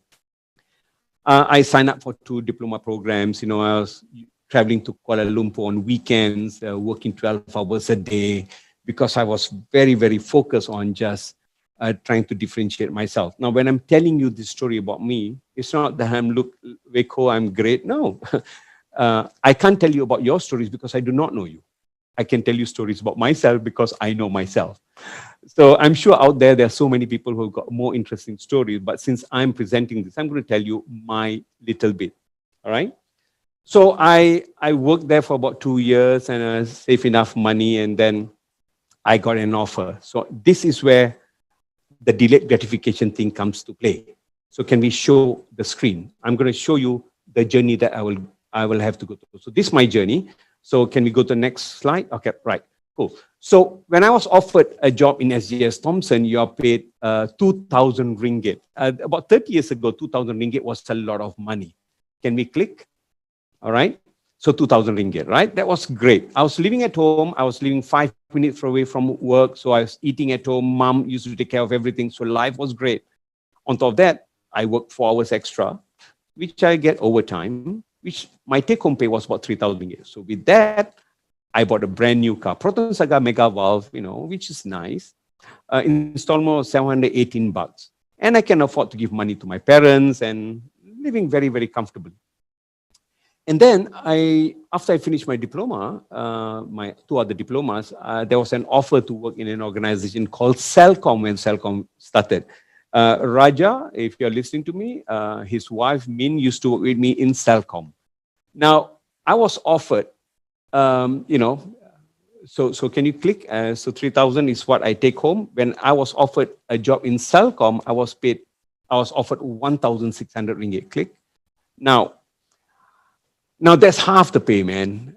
It's a difficult decision. Father was saying, no, you shouldn't kare sab kuch milda, tu kyo jana. But you know what? Sometimes in order for you to go where you want to, you need to take a step back. So I decided to take that option. Now, when I take that option, I have to bear the consequences. So money was difficult. I still have to pay for my car. And it was a difficult journey. I have to do part-time training. I have to do a part-time teaching. But here's the thing. When you're desperate, you end up doing more. You find ways to overcome certain challenges. So I want to reduce consumption. So what do? I live in Kampung Pandan. So from Kampung Pandan to go to Menara TR, which is Jalan Ampang, distance about 5 kilometers. But the morning jam in 1990s was really, really bad. So I used to leave home at 6 o'clock. I'll be in office by about 6:15. Work starts only 9 o'clock. So what do? Sleep in the car? No. I decided to start reading a bit more in the resource centers. And that's where I started becoming a voracious reader.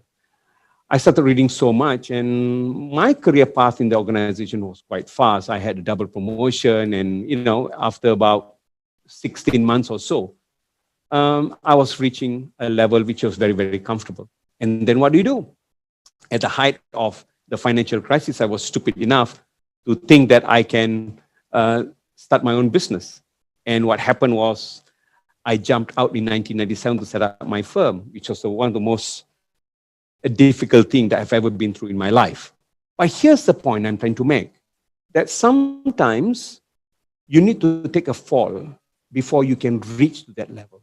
I hope to those people who are starting their career, I hope you don't chase for the money for the first 3 to 4 years. I think you should be chasing the kind of experience and exposure that you get.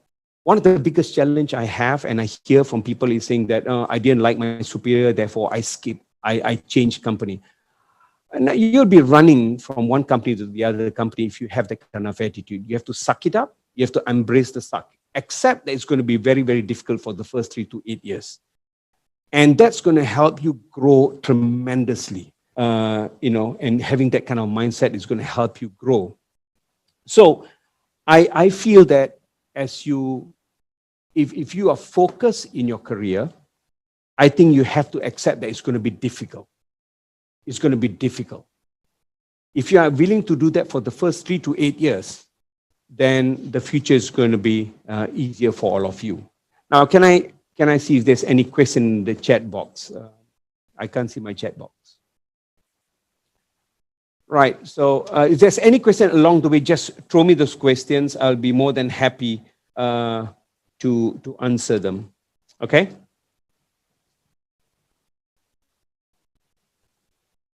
Cool, we're good, right? Can we not move that bar again and again so that I can see what I'm seeing right now?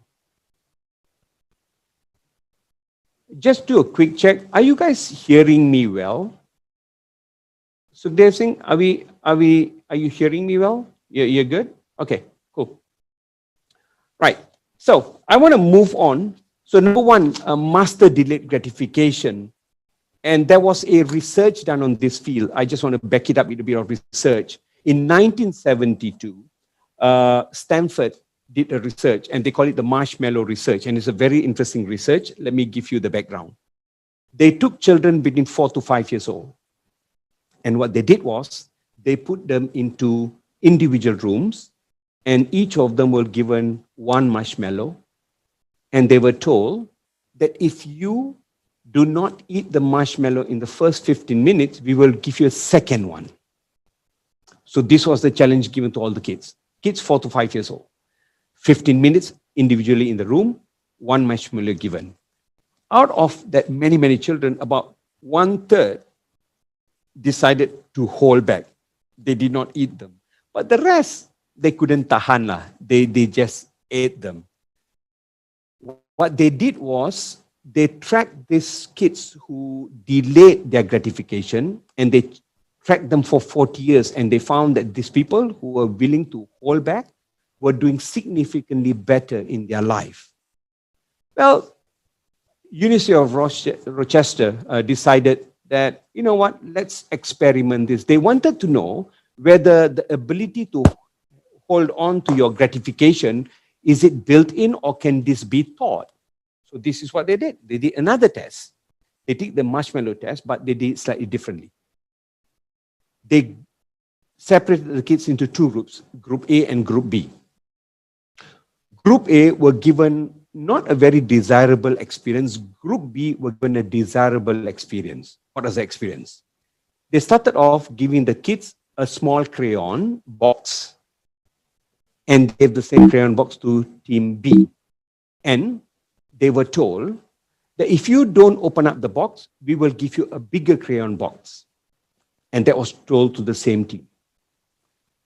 Now, team B, at the end of the 15 minutes, they were given a bigger box. They were happy. But for team A, after 15 minutes, they did not get the crayon box. They further pushed these kids. They gave them now stickers. Both teams were given a small sticker. And they say, if you don't stick this sticker, we're going to give you a more elaborate, a bigger one. So again, team B, the kids who decided not to share and not to touch the sticker were given a bigger sticker. The next one, they were not given a bigger sticker. And then they took these kids and put them into the individual rooms again, and they given a marshmallow. And guess what? Team A immediately ate them. Team B decided not to eat them. Why?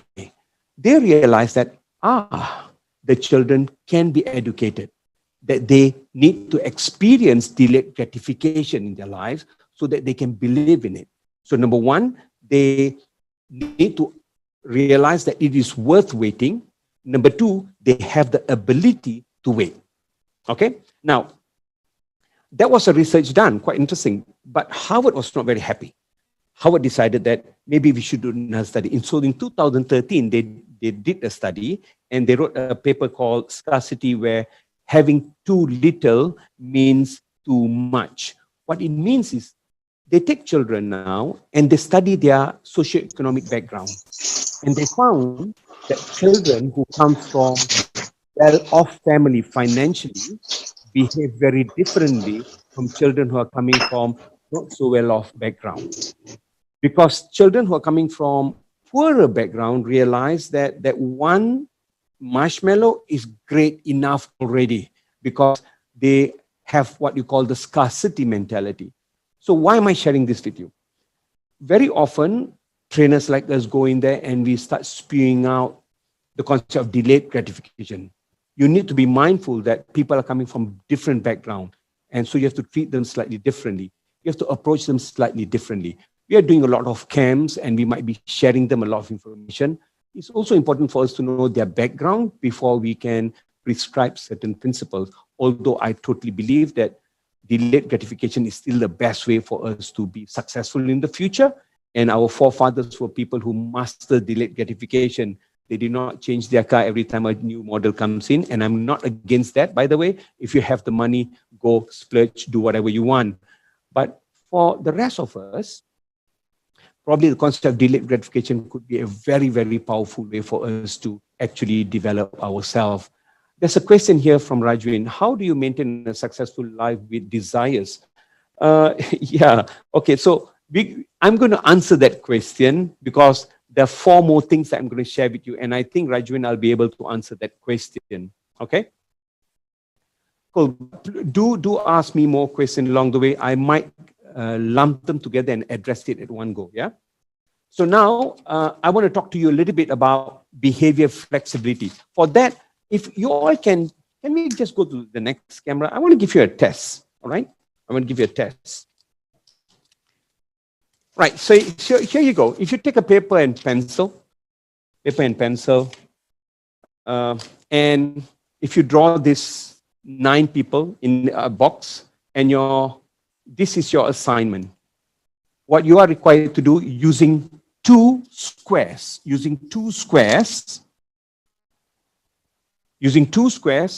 I want you to put the squares around any one of this.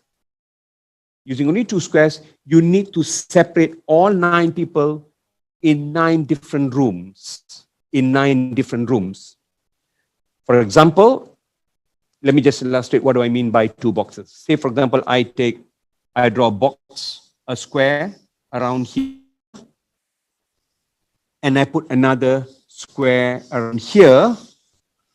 What I have done is I have put this in a separate room, this in a separate room, this in a separate room, but 1, 2, 3, 1, 2, 3 are still not separated.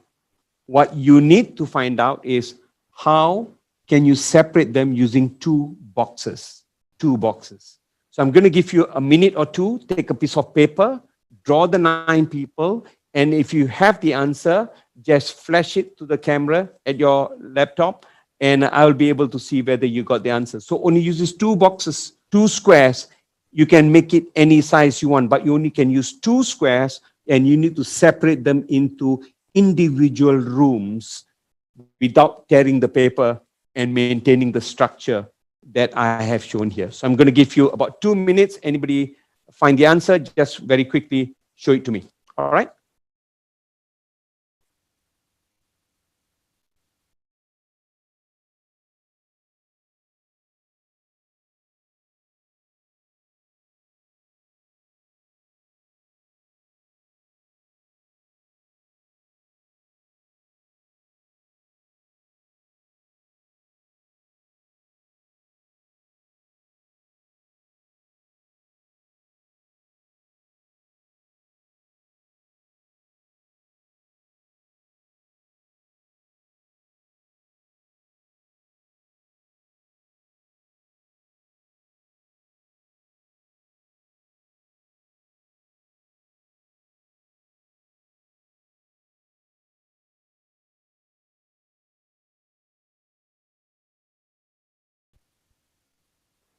All right.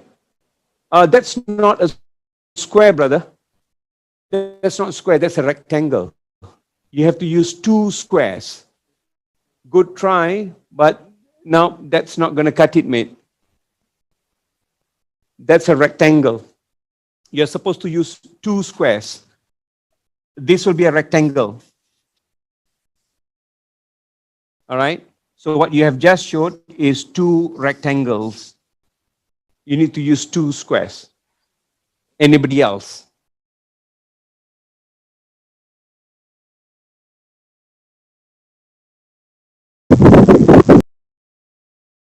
Let's see.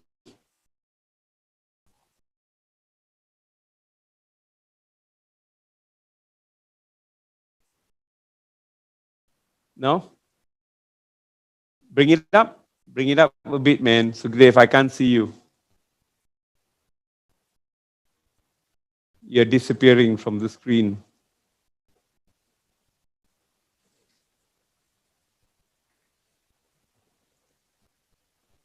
Halvinder, that's not it, mate. That's two rectangles. We need 2 squares.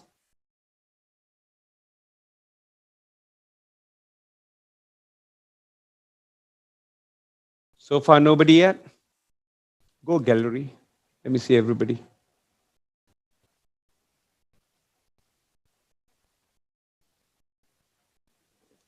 Can I see Pravir? Yeah. Well done. Well done, Pravir got it. All righty. I saw you, man. I saw you. You can run away from the camera right now. Yeah, cool. All right. So here's the solution, man. Here's the solution. So this is how you do it.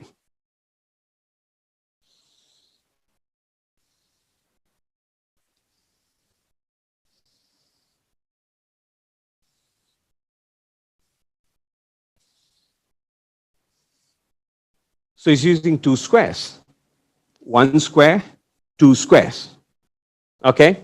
And you have 1, 2, 3, they're all in separate rooms. Okay? I may not draw it accurately, but I think you got what I mean. Okay, so come on back. So probably got the answer. Well done, buddy.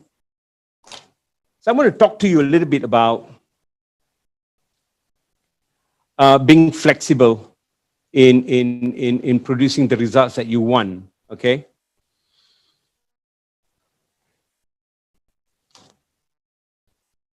you have the same thing in hand, but you just change it slightly, you will get better results.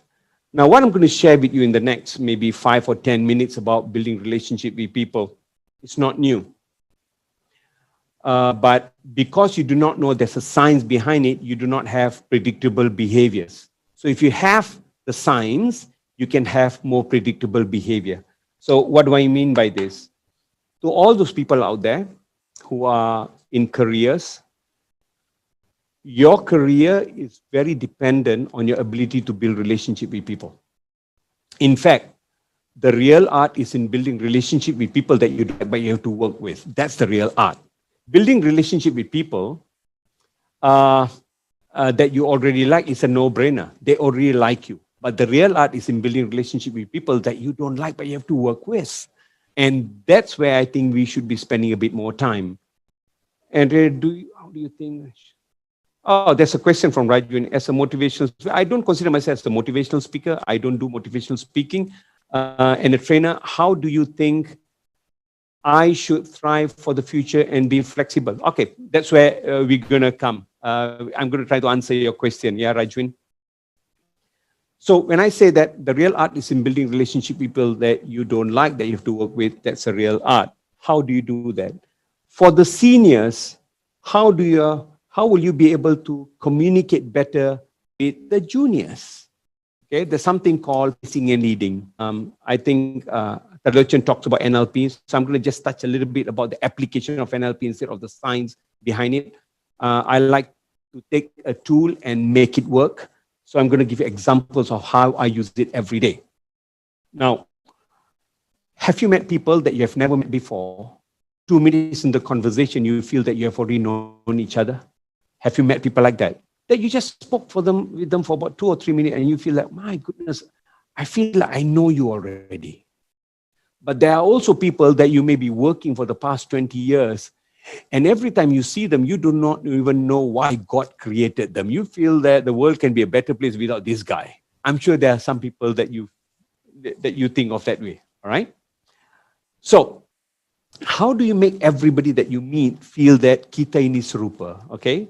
So one of the things that you need to know is that people have got different hot buttons. You know what are hot buttons? Hot buttons are things that if you press the right hot button, you're going to get the right result from people. So let me just give you an example of what I mean by hot buttons. So let's go to this screen. So hot buttons. Hot button number 1. People love certainty. What do I mean certainty?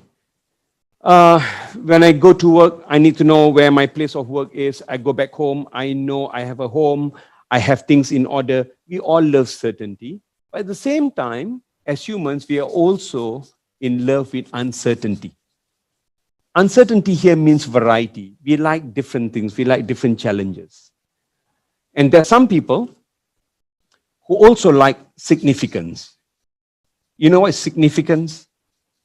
Basically, significance means I'm somebody.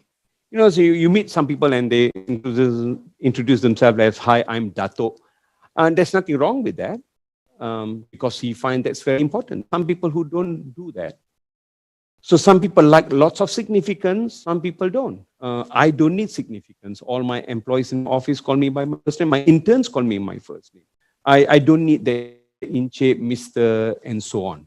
And I got nothing against people who wants that because people have got different hot buttons. So we have certainty, we have uncertainty. Some people love significance and some people also love connection. Connections. Now, some people love a lot of this. Some people need only a little bit of this. Now, I must tell you this. I'm a recluse. I'm an introvert. You'll be very, very surprised. What I do for a living is what I do for a living. But I totally am not very comfortable going out that much. So I finish my work. I'm back home. Cup of coffee, my book, swimming pool. I'm a happy guy. So, you know, sometimes, you know, some people make an issue of not being invited for a wedding function. Like you didn't get a card and they go, oh, Sanuni Belaya and all that stuff. When people don't invite me for any kind of function, I'm like, thank God I don't have to go. You know why? Because I just don't like talking about the weather and talking about how the performance on stage in that wedding was better than the other one, because all stage performance in any Punjabi wedding right now is all the same. I think you've seen one, you've seen them all. That's what I feel, by the way. And so I really don't connect that much. I don't need that much. But some people do. There are some people who come to your office and their arrival will be made known. They will go and say hi to everybody. There are some people who just put on their headphones, they go to their table and they just walk alone. And some people may label them as antisocial. No, they just don't need that much connection. Some people need a lot of that. So these are the 4 what you call hot buttons. And the extra 2 more are what you call more evolved needs. The need for growth. And last one is contribution. What do I mean by growth and contribution? That people need to feel that they're growing, they're given challenge, and the need to give back. They need to give back. The first 4 are something that everybody needs. The last 2 are what you call more refined needs in people. So if I know what are your hot buttons, I'll be able to create better relationship with you. Right? Because some people feel that talking to people and saying hi will be the best way to connect. No, may not necessarily. So number 1, I need you to understand that people have got different hot buttons. And then I'm going to talk to you about the intimacy pyramid as well. So I'm going to combine these 2. I'm going to give you a case study on exactly what happens in my line of work. All right? So how then do you build relationship with people? The hot buttons, I've covered the hot buttons. If you understand hot buttons, then next thing you need to know is something called intimacy pyramid. What is intimacy pyramid? When you meet someone at the first time, your level of intimacy is going to be very, very low, which is at the very bottom. Magic happens when you are having high level of intimacy. When I say intimacy, it's basically relationship with one another. So what you want to do is you want to go high intimacy with people in the shortest period of time. Why? Because that's when magic happens. That's when everything else will just get smoothened out.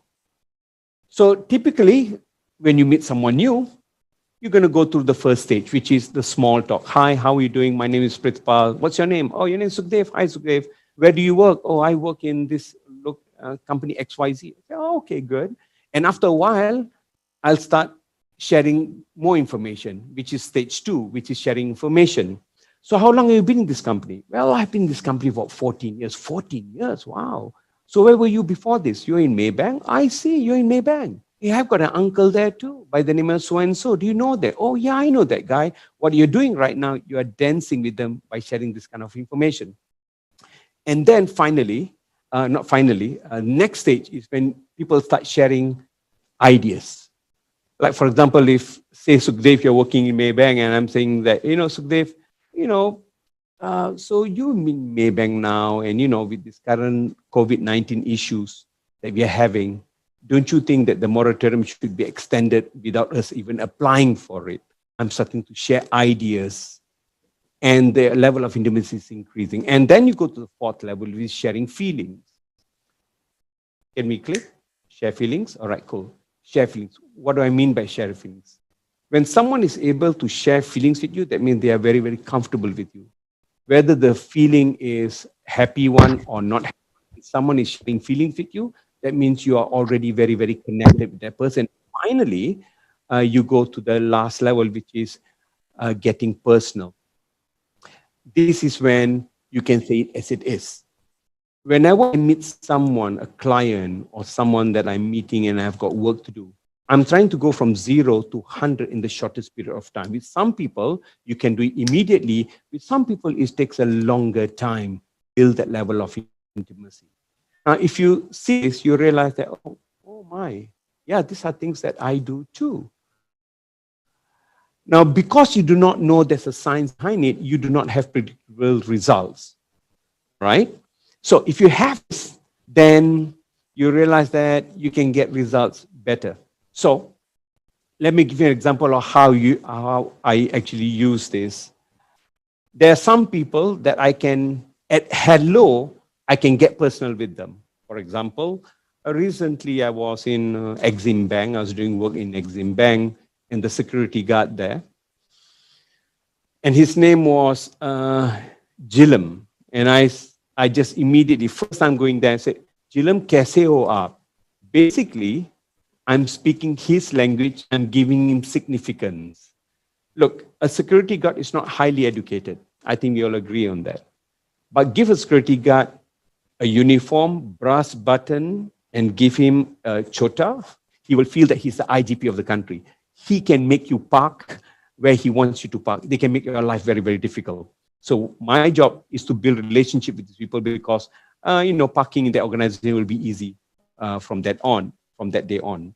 So immediately he's looking at me, he's wondering, how do I know his name? Well, his name is on his card, right? On his name tag. Just to let you know, do you know why people have name tags? It's not for them to remember who they are. It's for you to be able to call them by their name. You give them a sense of significance when you call them by their name. Not just a security guard, you call them by their name. So at get-go, I'm moving from not even going through the sharing ideas, I just get personal with that guy. That is an example of 0 to 100 immediately. Life gets so much more easier. Now,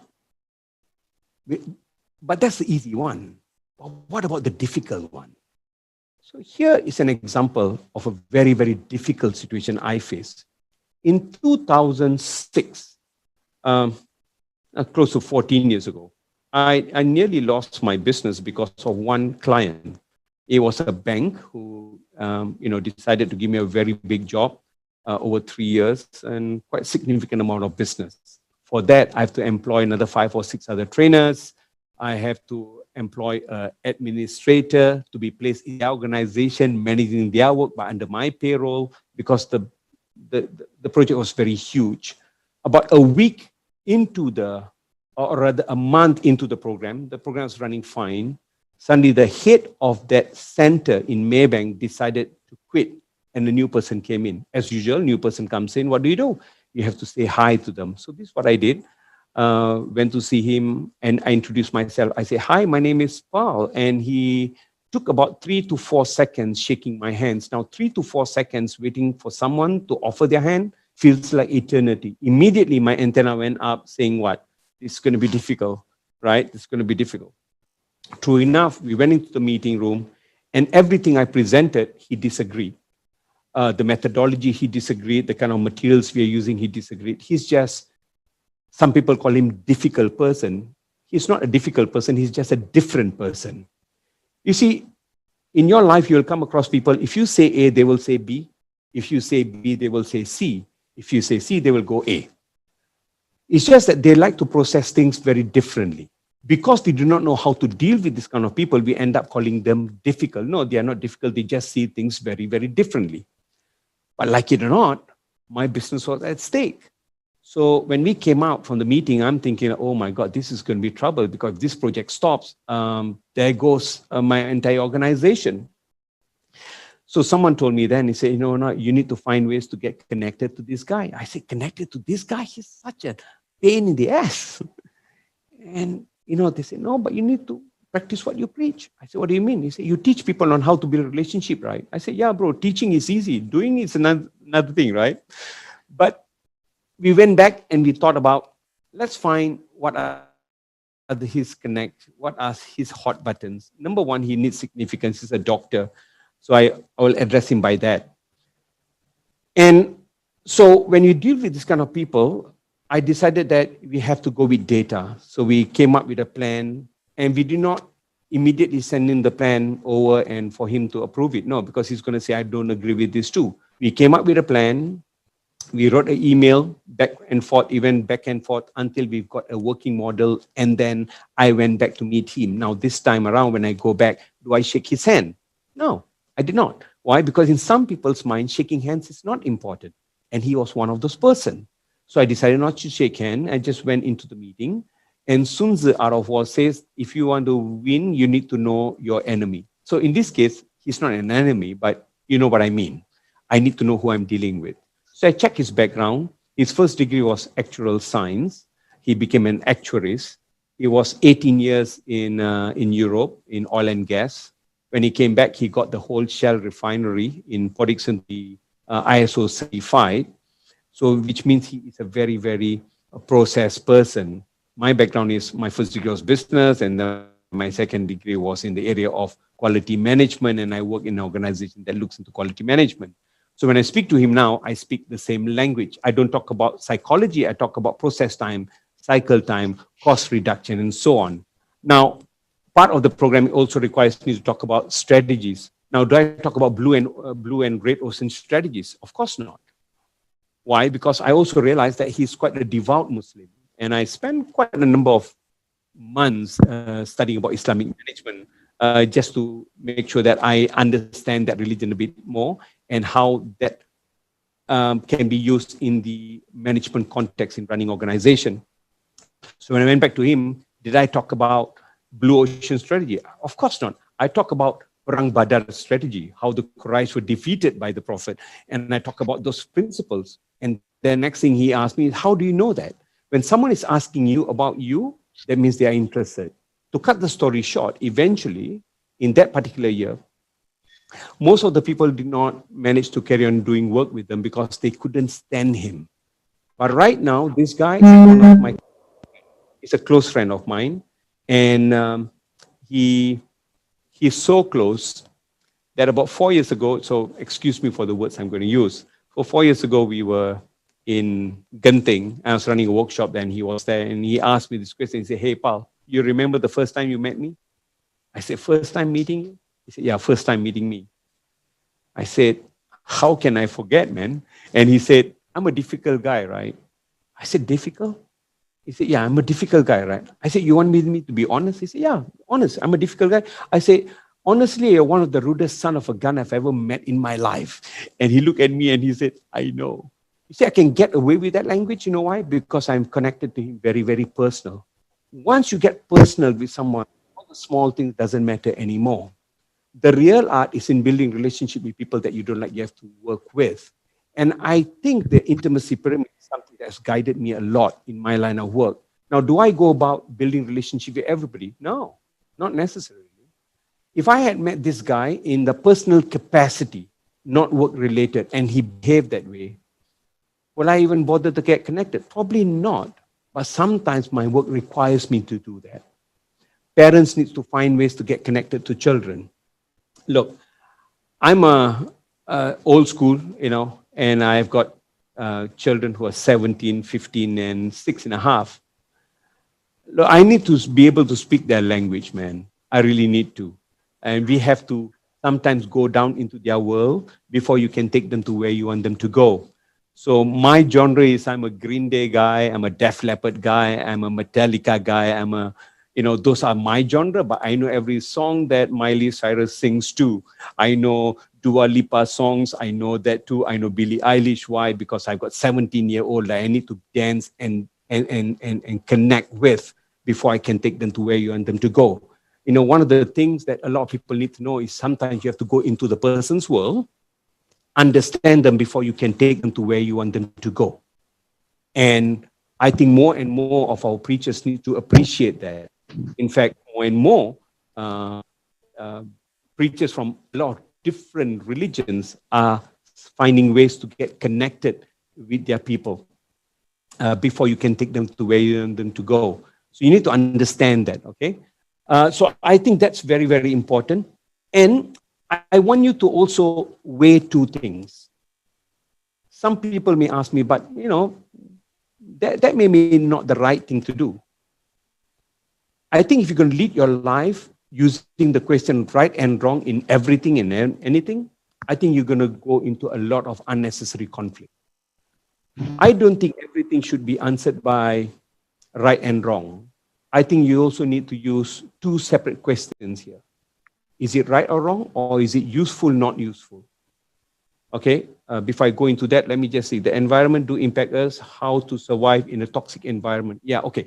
So we're going to go into the society that you are with. That's definitely going to influence the kind of result that we're going to get. But let me come back to this very important question. Right and wrong, useful, not useful. Some people lead their entire life looking at everything as right and wrong.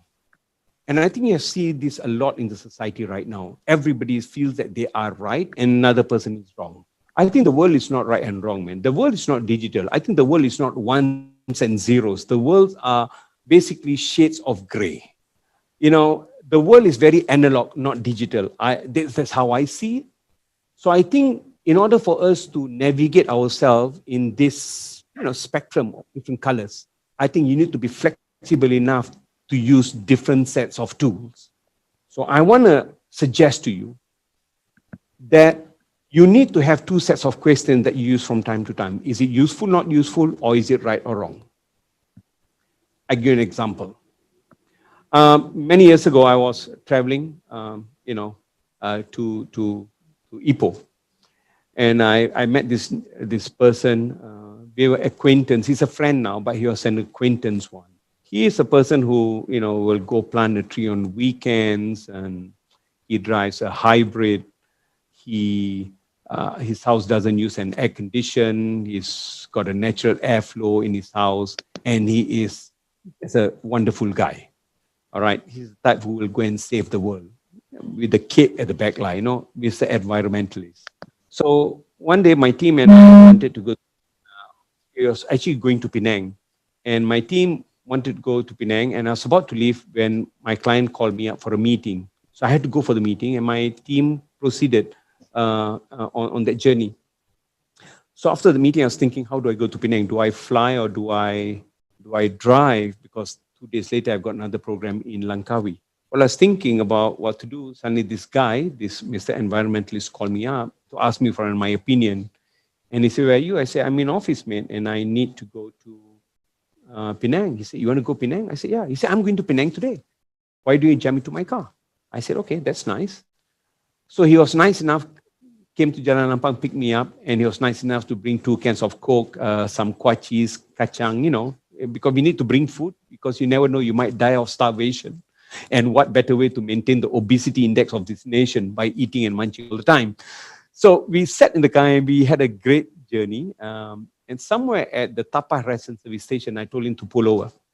I said, bro, can you pull over? I need to go to the toilet. By the time we reached there, the car was already messed up. The peanuts shells were all over, strewn all over, and the cans of Coke were already done with. So as I got out of the car, I said, are you coming? He said, no. He said, you go. I'll just wait in the car. So I went to the toilet. 2 minutes later, when I came back, the car was already cleaned up. And it's always nice to come back to a clean room, clean car, And then as I sat in the car, as he reversed the car out of the parking lot, something from the corner of my left eye caught something very strangely looking very familiar to what we had in the car earlier. It was a plastic bag that looked like the plastic bag that we had in our car just a while ago, with the 2 cans of Coke partly crushed and all the other rubbish all tied up. And it was right smack in the middle of the parking lot where our car was parked. My mind thought, hold on, that must be ours. Unless the universe was conspiring against me on that day, that identically there's 1 plastic bag with the same 2 cans of Coke, similar to what we have in there, was there. But the chances of that will be 1 out of a billion. So my thought is simply this: he must have cleaned up the car. He must be looking for a dustbin, and he couldn't find one. What he did was he must have opened up the car, and nobody's watching. He threw it under the car, and he closed the door. Now, when I was telling that story, I was talking about the concept of image and integrity. Image is what people think you are. Integrity is who you really are. When I was sharing that story, someone asked me the question. He said, did you not correct him then? My answer was, no, I did not. Why? Because first of all, he was not a friend. He was just an acquaintance. Secondly, because I pick and choose the fight that I want to have. It was not my place, and I think it was not right for me to tell him whether he was right, because I was not objectively sure, although 99% that I think it was right, that it was his. I decided to choose not to go with either is it right or wrong for him to do that. I decided to go with the option of is it useful or not useful for me to bring it up now with him. And the answer that I got was, it's not useful. Number one is because I do not know him that well. Number two is because I need to go to Penang. I don't want him to drop me in Tapa. but that aside, I did eventually hire a relationship with him. Over time, we have built a relationship. And I did ask him in the eventually that, that happened, bro. And he said, actually, let me tell you, I was not feeling very well on that particular day, and I couldn't find a waste paper, I couldn't find a dustbin on that particular day. And if there was one that was about 50 or 60 meters away, and I didn't want to walk, I know it was wrong of me, and I shouldn't have done that. I pick and choose the time instead of looking at everything as right and wrong. Sometimes we go into unnecessary conflict with people because we are quick to jump into the rights and wrongs. Which way should you take? Which way should you come, or which way should you go? I think we have got a lot of other more important things to worry about than all those little things. You know what? You don't have to win every battle to win the war. Sometimes strategically, you want to lose a few battles because you want to win the war. Example. The rule in the house is that the maid belongs to Papa and Mommy. A maid doesn't belong to the children. There's also a rule that you have to make your own bed before you go to school. So if I go to my son's room, it is a wonderful room. He is just like me. He arranged everything in process. Clothes are all hanged properly. Books are all arranged nicely. On the other hand, my daughter's room looks like a male's locker room. She has got clothes on top of clothes, and her tables are piled up with books and papers. And when you try to arrange that, and she will tell me, Pa, please don't upset my filing system, which is true enough. She can find anything she wants because that's the way she is wired. Now, just because I'm wired that way, that doesn't mean that it's wrong. All right? So, you know what? Sometimes pick and choose the fight you want to have. Pick and choose the kind of battles that you want to get into. Because at the end of the day, you need to win the war. So strategically, sometimes I lose on things which are not important. For example, I don't go out that much. I live at home most of the time, right? I don't care much about cars. I like my bikes. Some of you know I like bikes, and I buy my bikes. So if the wife decides to buy a car, I'm like, hey, again, if she wants to buy a pink color Myvi with blue polka dots, I say, go crazy, man. I will drive the car because it doesn't really make a difference to me. I choose to be losing in that area because that's not an important thing for me. But when it comes to the house, I'm very much into minimalism, right? I like very zen. I like my clean walls. I don't like to buy small things that you buy when you go for holidays and you do. In the shop, it looks nice. When you come back home, you do not know where the hell to put it, and you end up just hanging it somewhere. So I don't have that compulsive buying thing. So everything is in place in the house. So, when it comes to the house, I win big time because that's where I like to stay most. But there's an illusion that she's winning on other things. So my wife is also listening. So I'm sorry, Pajenko, to all those guys out there, right? Takut bini lah, takut bini, hidup senang. Right? So I just find that you pick and choose your fight, man. You don't have to win everything in order to win big time. How do you respond to negativity from your experience? Man, negativity, your answer is in the question itself. Rajwin asks, how do you respond to negativity from your experience? Is to respond and not react.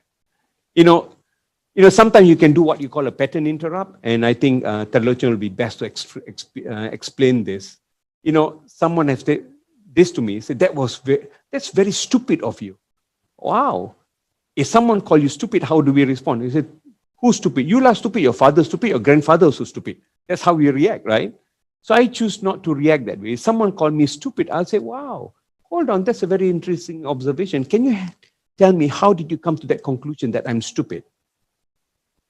When I asked that question, that person mati langkah. You know why? Because I did not play their game.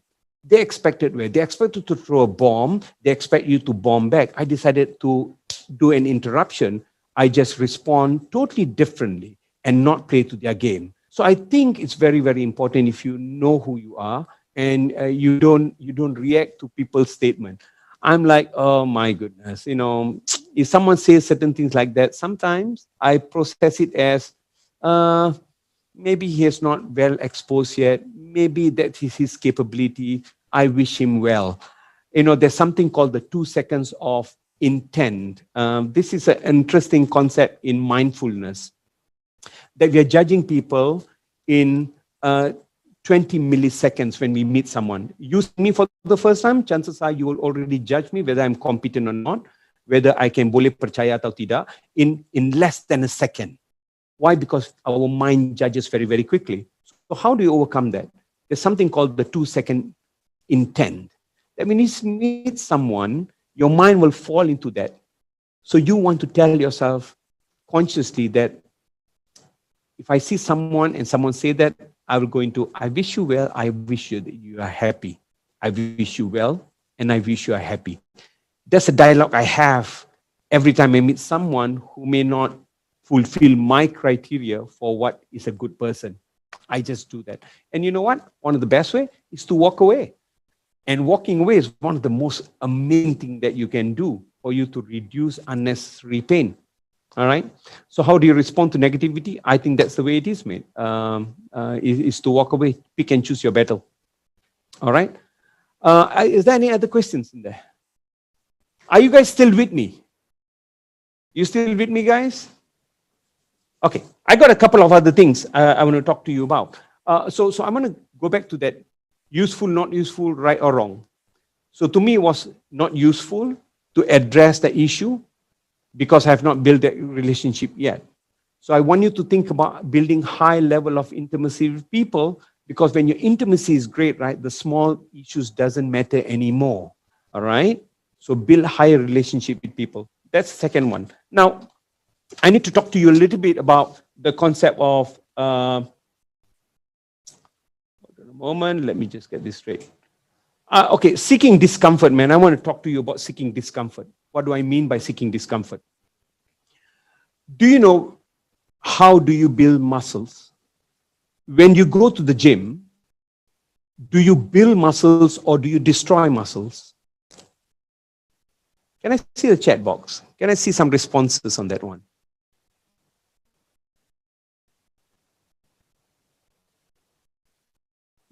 When you go to the gym, do you build muscles or do you break muscles?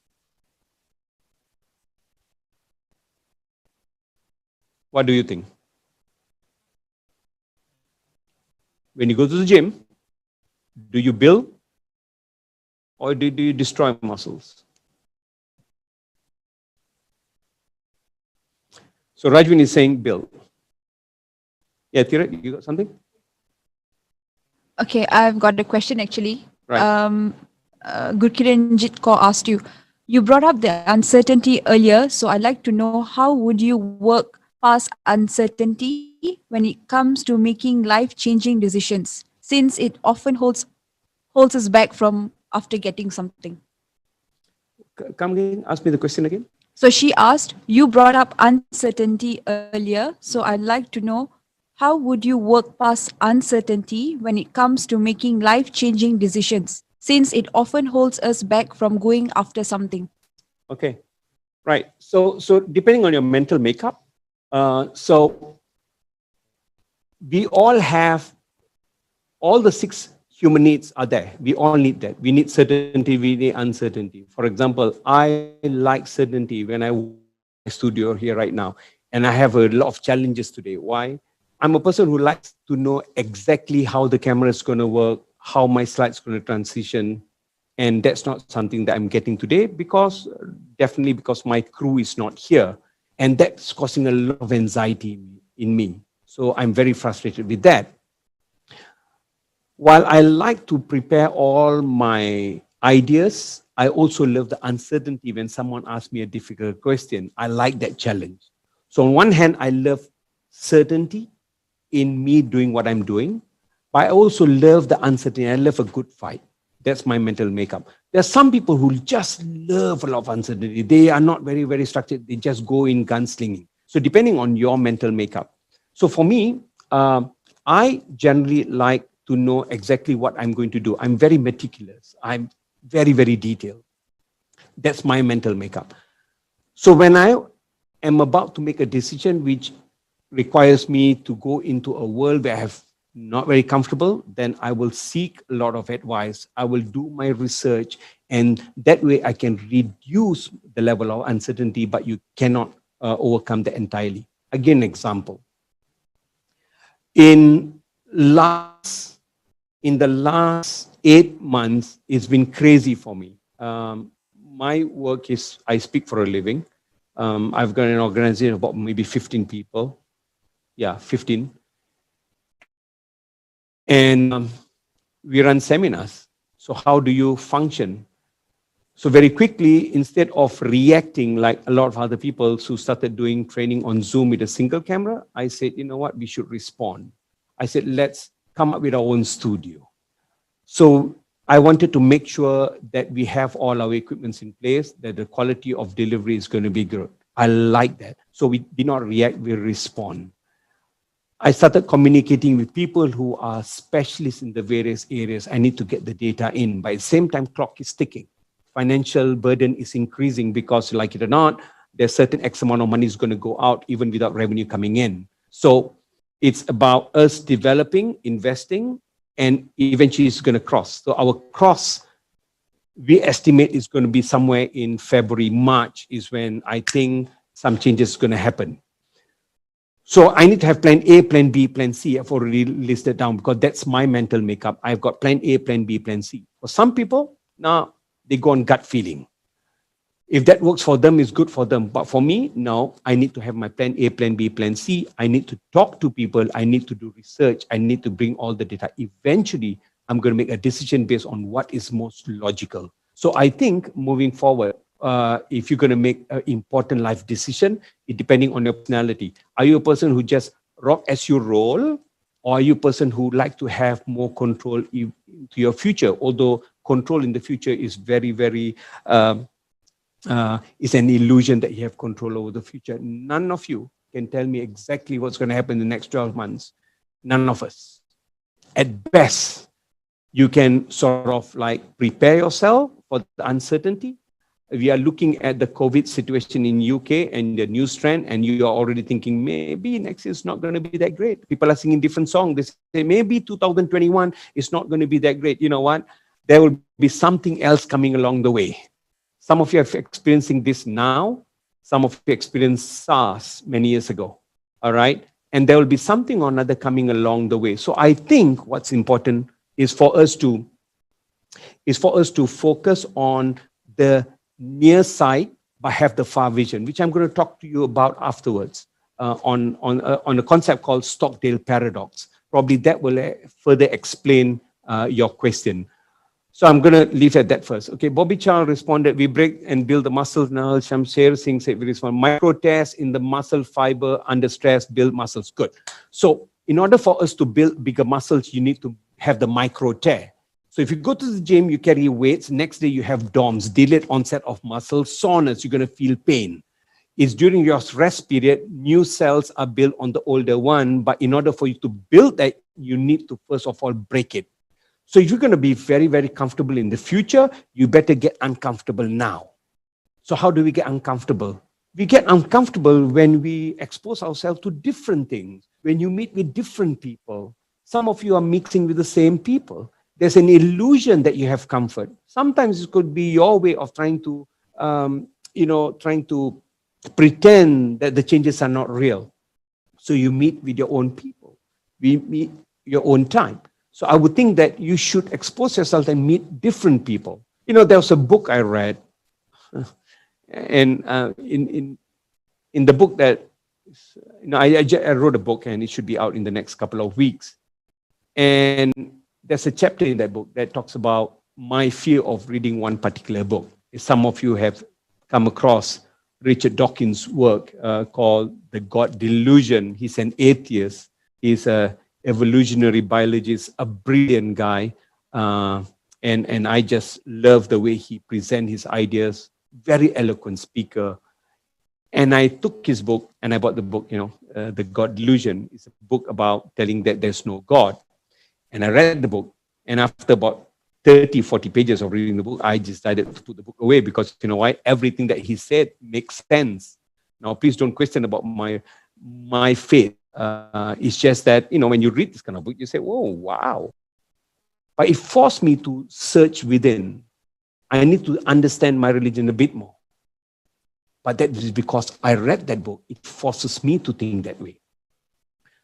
I think that you should mix around with different people. Get uncomfortable. It's when you get used to discomfort, you will eventually control the environment. There's something called the law of requisite variety. Law of requisite variety simply says this: the part of the system that has the most flexibility will eventually control the environment that you are in. Let me just illustrate this. This is the law of cybernetics. I think theologians will know this. Say, for example, there is an ecosystem. In the ecosystem, you have plants. Imagine that, excuse me for my lousy handwriting and drawing. And in the ecosystem, you also have different sizes of fish. So you have fish, which are big fish. And you have tiny little fishes. Okay. And then you also have a rock that you have algae growing on it. And on the rock, you have a frog. How do I draw a frog? So here you go. I hope you can see the frog. Okay. All right. So now, this is how the ecosystem works. This big fish, it survives by eating all the small fish. This is staple food. This frog survives by, eating an occasional fly that flies around, it eats it. That's how it survives. This small fish, on the other hand, can nibble on this plant. It can eat the dead carcass of this fish or the droppings of this fish. It can also nibble on the algae that's growing around here. And also maybe if this frog dies, it can also nibble on that. Say, for example, there's a major change in the environment, something catastrophic happens.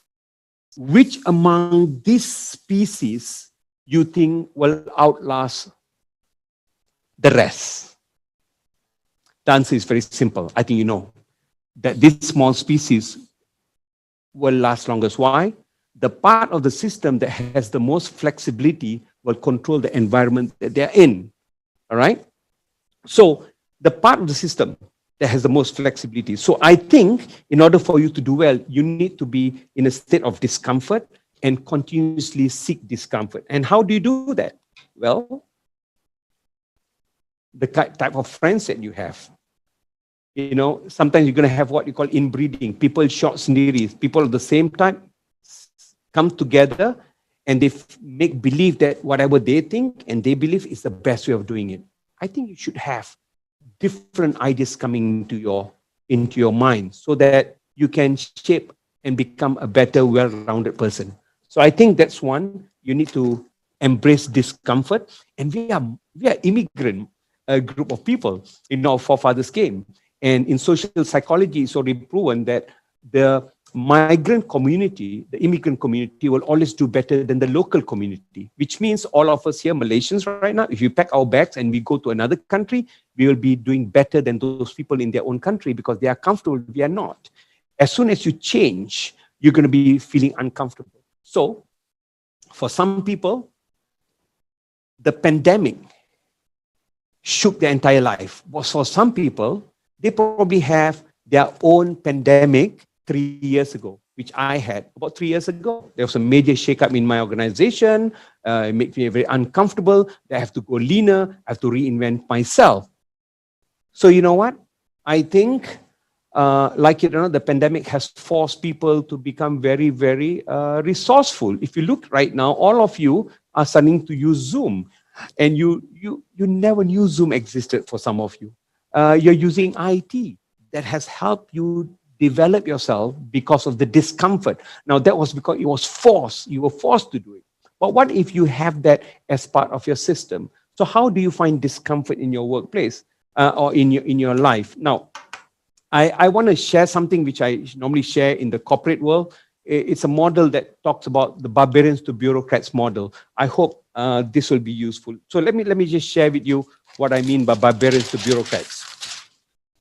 So this is the law of diminishing value. So I'm not going to teach you economics, but I think this is something will be useful for you to think about. So typically we have This is over time. This could be productivity, money, whatever. All right? Now, when you go through a change, this is over time, yeah? This is productivity. You go through phase 1, phase 2, you go to phase 3, and then you go to phase 4. Phase 1 and phase 2 is the era of the barbarians. I call it barbarians. Why? It's an era when you start up. I think for some of you lawyers who start up your firm, people who start their business, or someone who start a new job, you will go through a process whereby you have to put in so much effort, nothing comes back, and you go through the desert of desertion that you feel that you're going to be very, very alone. It's very, very lonely period because you got to toil and you work very, very hard. And then you come to a point that you come to this point called break even. Break even when you start seeing returns on the effort, and then you're going to have maximum growth, right? Maximum growth. And then what happens is you plateau. You plateau. And most of the people will make changes when you are already going down. Now, here's the thing. It used to make sense to make some changes here and you start another S curve when you're going down. But if you're doing that right now, you're already a bit too late. You're supposed to do where? If this is stage 1, stage 2, stage 3, stage 4, where should the change be done? Now, chances are a lot of people say, let's do the changes here. Well, it used to work, but not anymore.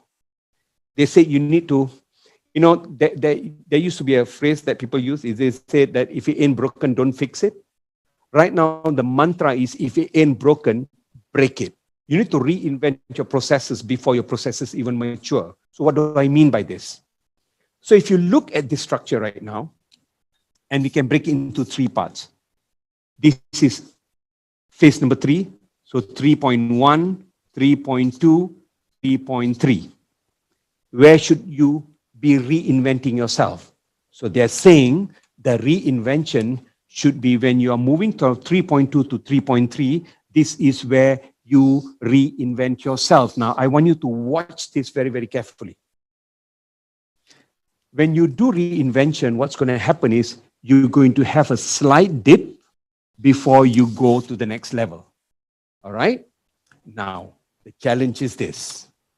Look, if you maintain on the same trajectory, what's going to happen, your growth is going to be somewhere here, right?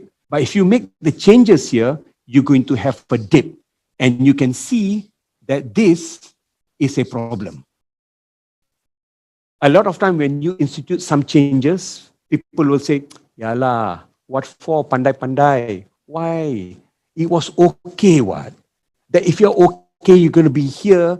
You see, if you change, you're going to drop.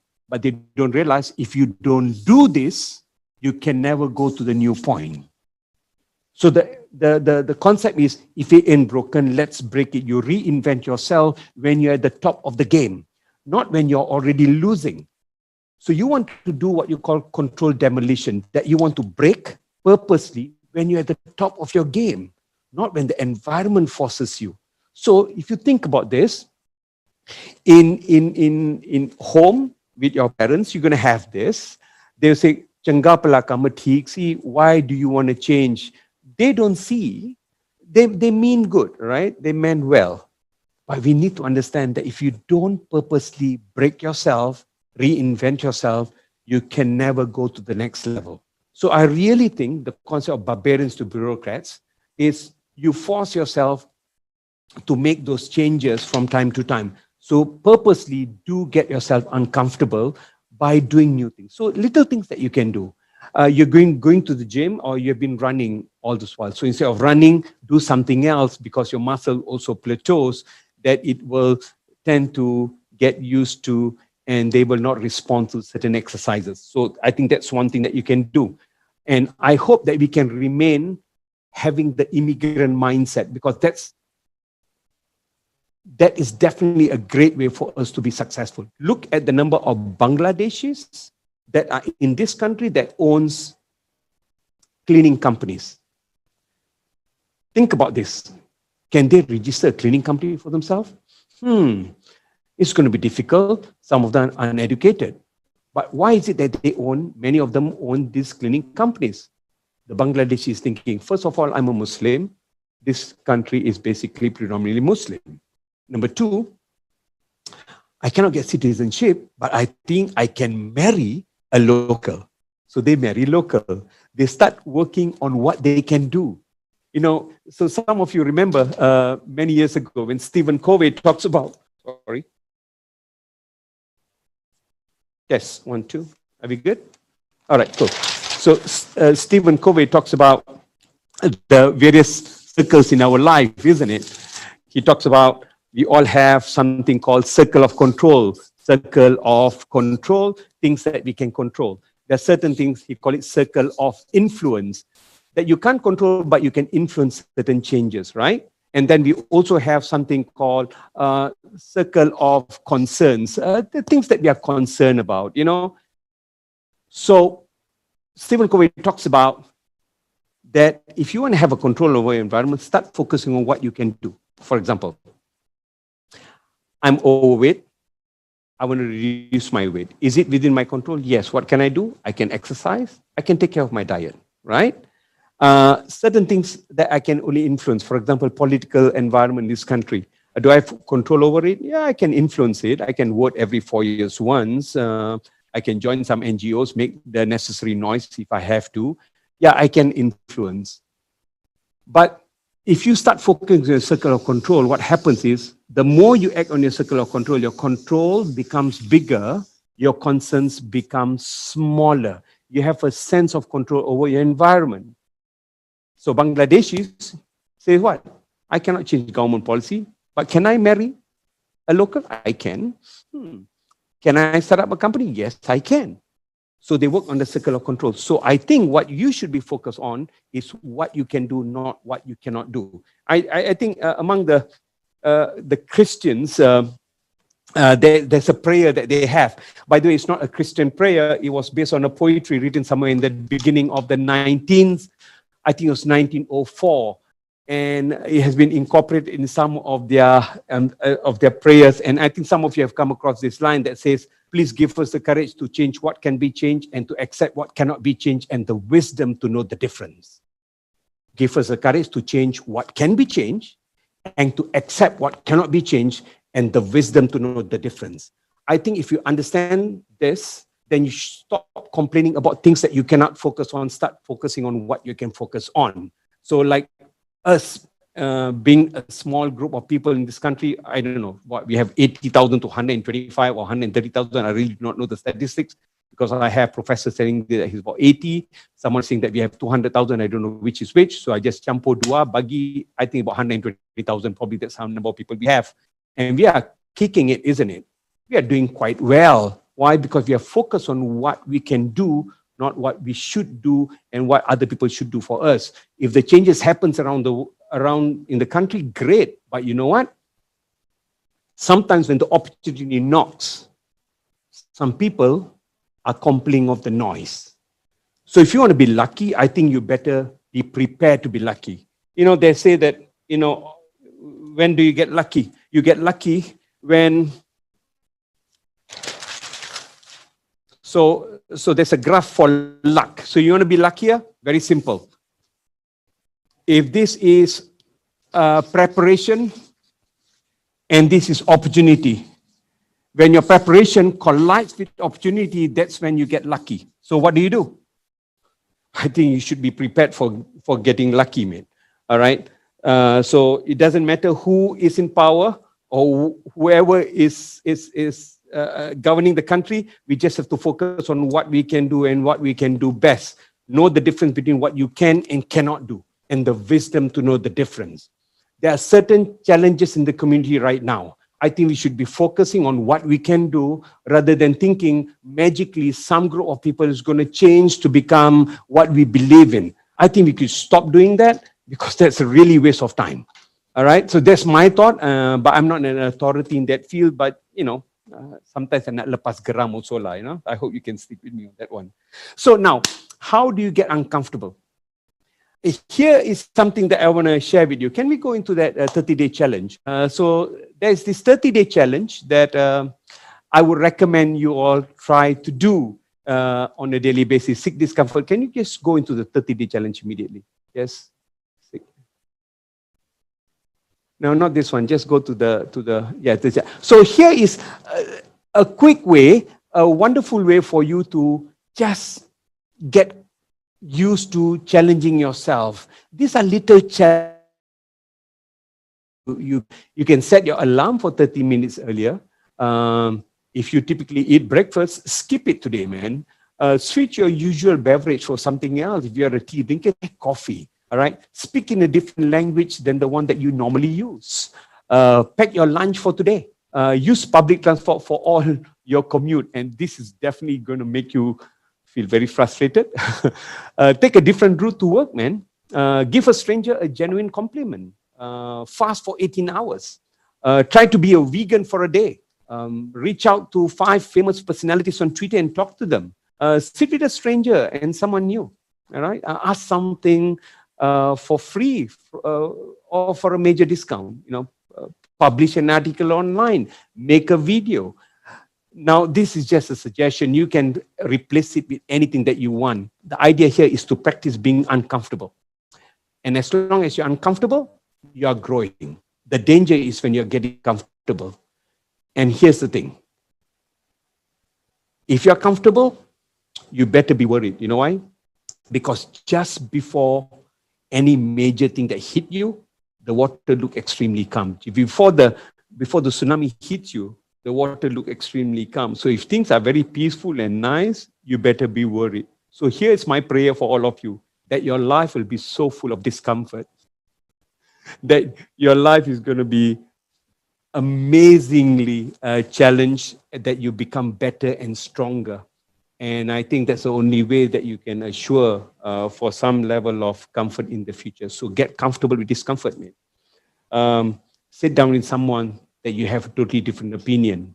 At the same time, pick and choose whether you want to argue or not.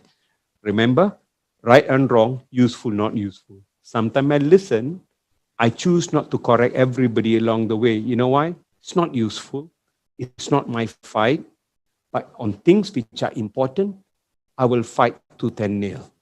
For example, don't conveniently use the concept of useful, not useful, and right and wrong for your own advantage. For example, to give a $50,000 bribe to get a $40 million contract. Is it useful, not useful, or is it right and wrong? Which will you use?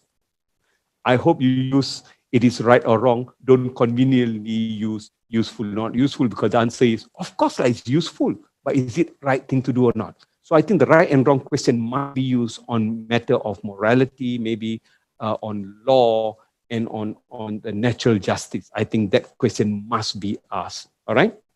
So there you go. I want to share that with you guys. I have got a couple of other things that I want to share with you, and I want to talk to you a little bit about managing emotions.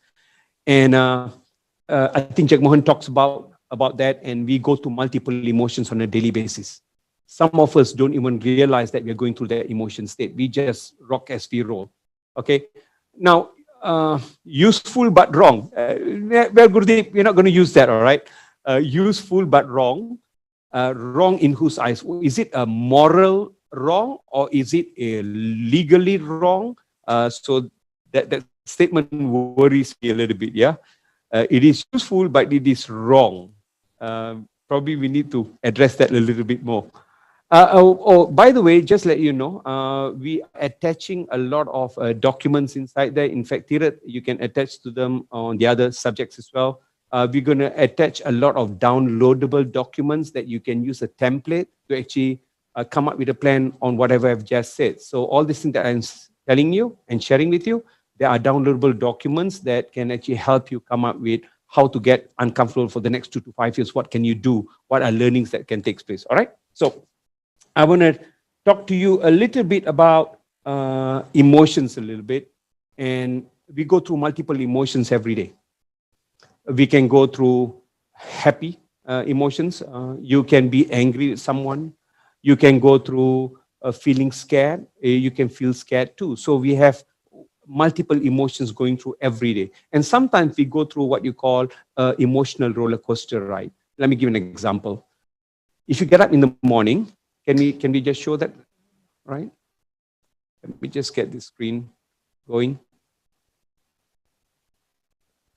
Right, so manage emotions. Can we show them the next slide? Yes, another one. Thank you. So these are 4 different emotion states that you can go through, right? So you can go into glad state, you can go into mad, you click on scared or sad, right? Now, whatever it is, these are the 4 primary emotions, and in every one of these emotions, you can have multiple other emotions. For example, you can feel glad, you can be calm, or you can be euphoric. Your children scored 20 A's in the examination. That all will fall under being glad. You can be irritated to extreme rage. That will fall under mad. Sad will be feeling melancholy, thinking of someone in the past that have passed away. Or you can be extreme sad, that you can become suicidal. Or you can feel worry, anxiety to extreme, you're crippled by fear. It all can fall under scared. So there are multiple different emotions under each one of these. Whatever it is, this emotion will lead to your action, right? And action will produce your results. So if you don't like your result, chances are a lousy emotional state. Now, I just want to tell you how we can go through a roller coaster of emotions and we don't even realize this. Again, example. I get up in the morning, I had 6 hours uninterrupted sleep. I get up in the morning feeling what? Chances are I'm feeling glad, right? And then I go down to the bathroom, and the bathroom floor is dry, which is a big thing for me. I like my bathroom floor to be dry. And my hot water is exactly where it is, and it's calibrated exactly at that temperature. And then I took my shower and I want to brush my teeth. When I picked up the toothpaste, I realized someone pressed the toothpaste at the neck, not at the back. Now, that thing really irritates me. I just like things to be in a certain sequence, right? And I go into, who the hell did this? Come on, man. I feel mad, right? Then music from my university days could be playing. It could be Guns N' Roses playing at the back. And I feel great again. Came out, put on my clothes, feel like $1 million. Went downstairs, picked up the newspaper. Newspaper headline says, girl, 9 years old, kidnapped, raped, and murdered. What do you feel? Some people may feel sad. Let me tell you, I feel very angry when I read that. I feel that if I catch this guy, I will snip it off. Sorry, I do not hide my emotion when it comes to that kind of thing. And then, it bothers me. Then I can smell freshly brewed protein and, yogurt and, the fluffy eggs are coming and my Japanese brewed coffee is coming and I feel really good. I have my breakfast, but the story is still bothering me. Kiss my family goodbye, sit in the car, reverse out of my house into Jalan Ampang Jam. What do I feel? Some people say maybe angry now. I don't feel angry, man. If I go into Jalan Ampang, there's no jam, I'm worried. I'm thinking like, hold on, did I miss a public holiday or something? Jam is already part and parcel of my life. It's a natural occurrence. And when you're in the car, when you drive in Kuala Lumpur, you realize that when you cut into someone's lane, what do? Just put in your signal and your nose can go in. If your nose can go in, your body will pass. You realize that? And you also realize that the older your car, the easier to cut. And we all have that understanding. No problem lah. Adik-beradik punya cerita, right? But maybe on that particular day, on that road, someone from a different country may be driving who doesn't understand our convention. And I'm trying to cut and he blocks me and I'm thinking like, what's wrong with you? And he said, what? I said, Gola. And then he showed me the universal sign of that single, you know what I mean? The single finger going up, showing anger. What do I feel? I feel mad. I show him this. The next thing he showed me is a parang. All right. And what do I feel now? I feel scared. I let him go. Once I let him go, what does he say? He said, Sudala. And I say, Gola, and he just goes on and on and on. And when you're angry, you realize this, that your driving changes, that you don't give other people chances, and you'll find everything is not right. DBKL is not cleaning the roads. The traffic lights are not changing fast enough, or they're changing too fast, depending on which side of the traffic light you are at.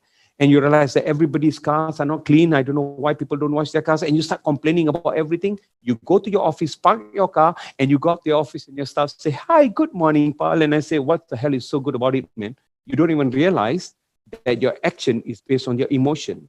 Your emotions going to lead your action. Action produce your results. Don't like your results, chances are you're in a lousy emotional state. Now, Sukhdev covered a little bit, and yesterday Jagmohan covered quite extensively about being mindful. That sometimes we don't even realize that we are angry, we do more stupid things, we go downward spiral. And that's where you make the calls, and the calls is going to be nasty, and you just produce lousy results. Now, if you don't remember anything I've said since morning, since I started at 2 till now, I hope you remember this. And can we show that screen, please? And I want you to remember this line, that there are no unresourceful people, only people in unresourceful state. I want you to remember this, that there are no unresourceful people, only people in unresourceful state. So what do I mean by this? It basically tells you this, that everybody is able to do so much more. The only problem is their lousy emotional state, that they do things which doesn't make sense.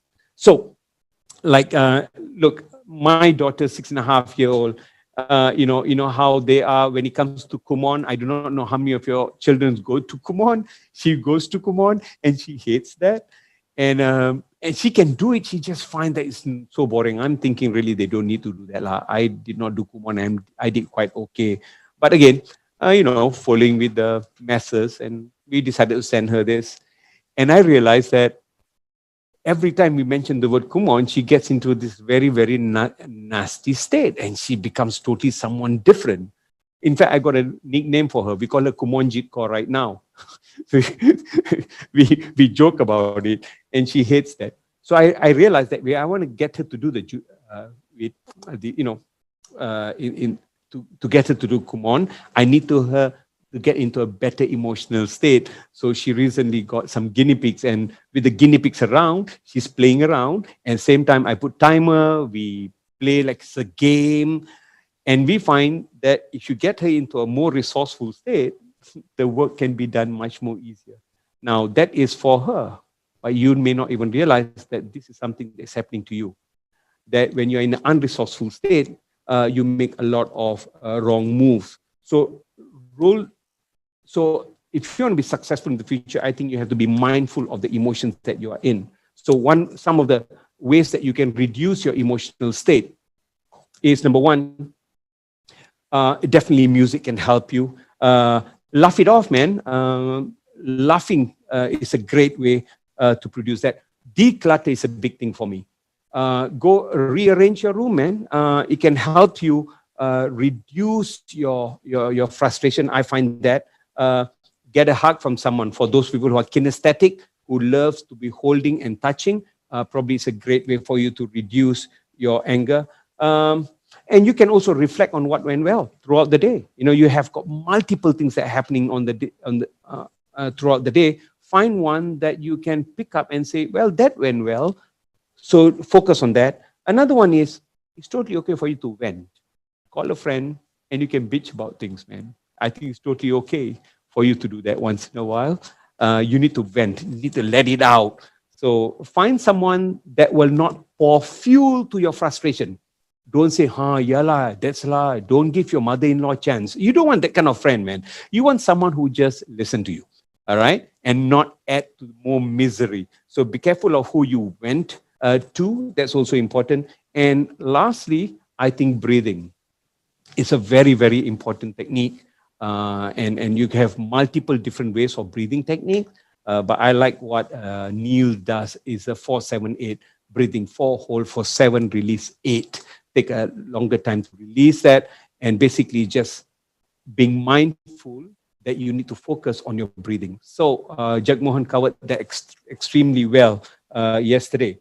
So I want to cover on that one, and I've got a couple of more minutes. I want to go on. I want to talk to you a little bit about the power of starting, which is something, look, you might finish this session and you say, okay, I need to work on some of these plans, right?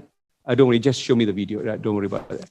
So you may have some nuggets that you think that is going to be useful for you.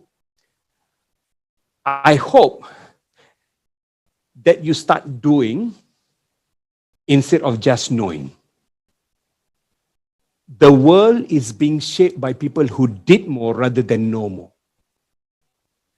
I totally don't think that people in e-Samelan team or Sikh Naujawan Sabha, right now the EXCO are the best people to do this.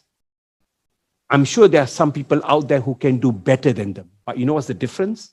They are doing this and you are not. I'm sure some people out there who can speak better than me. I can bet my last dollar, I'm sure. But you know what's the difference? I'm doing this and you're not. Now, I'm not saying this in an arrogant fashion. What I'm trying to tell you is that it doesn't take that much to do something. When I say the world is being shaped by people who did more rather than know more, I can give you examples of this. How many of you know of there was a Malay singer who won a competition somewhere in this country, maybe about 5 or 6 years ago. There's a guy by the name of Mawi, M-A-W-I. He's quite a famous guy. And if you look at Mawi, I think you would agree with me, he doesn't have the greatest vocal cords. And I bet you know of a friend who can sing better than Mawi. Yeah, Mawi from Johor, that's right, Gurudev, right? And I'm sure there are some people out there who can sing better than Mawi, who probably dance better than Mawi, definitely. And you know of a friend who can do that, or a neighbor, or maybe your brother or sister can sing better than Mawi. But you know what's the difference? Mawi picked up a form your friend did not. Mawi applied for the competition your friend did not. Mawi stood in line for hours for the audition your friend did not. Mawi went for the audition your friend did not. Mawi went for the quarterfinals your friend did not. Mawi went for the semi-finals your friend did not. Mawi went for the finals your friend did not. Mawi won the finals your friend did not. Mawi won the $1 million your friend did not. Yet your friend can sing better than Mawi. It's not the knowing, it's in the doing. And I really feel that the world is being shaped by people who did more rather than know more. So if you're quietly sometimes sitting down looking at a kirtani, doing kirtani, you say, oh, I can do better than him. Or someone is lecturing, you say, I can do better than him. You know what? It doesn't matter whether you think or not. You're not doing it unless it is. So the world is being shaped by people who did more rather than know more. And I think you should go ahead in doing rather than knowing. And I want you to also get away from the concept of talent. You will see people with a lot of talent, but you do not have discipline, you're not going to go far. I kind of like what Kobe Bryant talks about. He said he was a brilliant talent when he was young, the late Kobe Bryant. And he said, when you are young and when you are at the very beginning of career, your talent will show up and everybody will go, wow. And then he said, from that talent, we eventually will be taken up to the top 5%. At top 5%, your talent is something that everybody has. The one that's going to make a difference is your discipline. It's your ability to hit the 1,000 hoops. It's your discipline of hitting the ground, running, doing your laps. And that is something not many people can do. So you can have greatest footballers who are not very disciplined, they do not go far. So seriously, talent could be highly overrated. You don't have to be a genius to be effective in this world. I totally believe that you have some level of talents and you're disciplined enough, you will be good to go. All right. So I think that's something that you need to think about. Now, I want to help you out. I read a book, and I think the book is a brilliant book. James Clear wrote called Atomic Habits, and he talks about how you move from, okay, now you're excited that you want to do certain things, right? So this is something that you need to be mindful of. You need to have something called the 2-minute rule. The 2-minute rule is this. If you want to start something new, you need to be able to do it in 2 minutes very, very quickly. So what does that mean? If you want to go and run, some of you setting a goal in your life that you want to lose some weight maybe. So you might set maybe next year lose 5 kilos, or you want to run the marathon. Fine, all that is great. But you need to identify what is the gateway behavior. So here's the thing. Running a marathon, 42.19 kilometer, is very, very hard. Running 21 kilometer is hard. Doing 10,000 steps, moderately hard. Doing 1 kilometer, it's easy. Putting on your shoes, misti boleh. You need to put on your shoes in order to run that 42. Your gateway behavior is putting on the goddamn shoes. So, here's the thing. Don't worry about setting that 42.195 kilometer goals. Don't worry about that. Just put a single goal. Put on your shoes whether you're going to run or not. Now, here's the thing. If you put on your shoes, chances are you will stand up. And nobody is in the middle of the road with the shoes on and say, kenapa tak tahulah, belum mau jalan lagi. No, it's not going to happen, man. If you put on your shoes, you're going to walk. And changes do happen instantaneously. As soon as you move, you are using energy already. You cannot move without using energy. So 1 gram of carbohydrates will give you about 9 calories. Sorry, 4 calories. 1 gram of fat will give you 9 calories. I do this for a living, so I can tell you a little bit about this. As soon as you move, you're already using energy. Changes do happen instantaneously. But to decide to change, some people have not decided to put on the shoes. So what you need to do is put on the goddamn shoes, mate. That's all you need to do for now. So break it down into what you call the 2 minutes habit.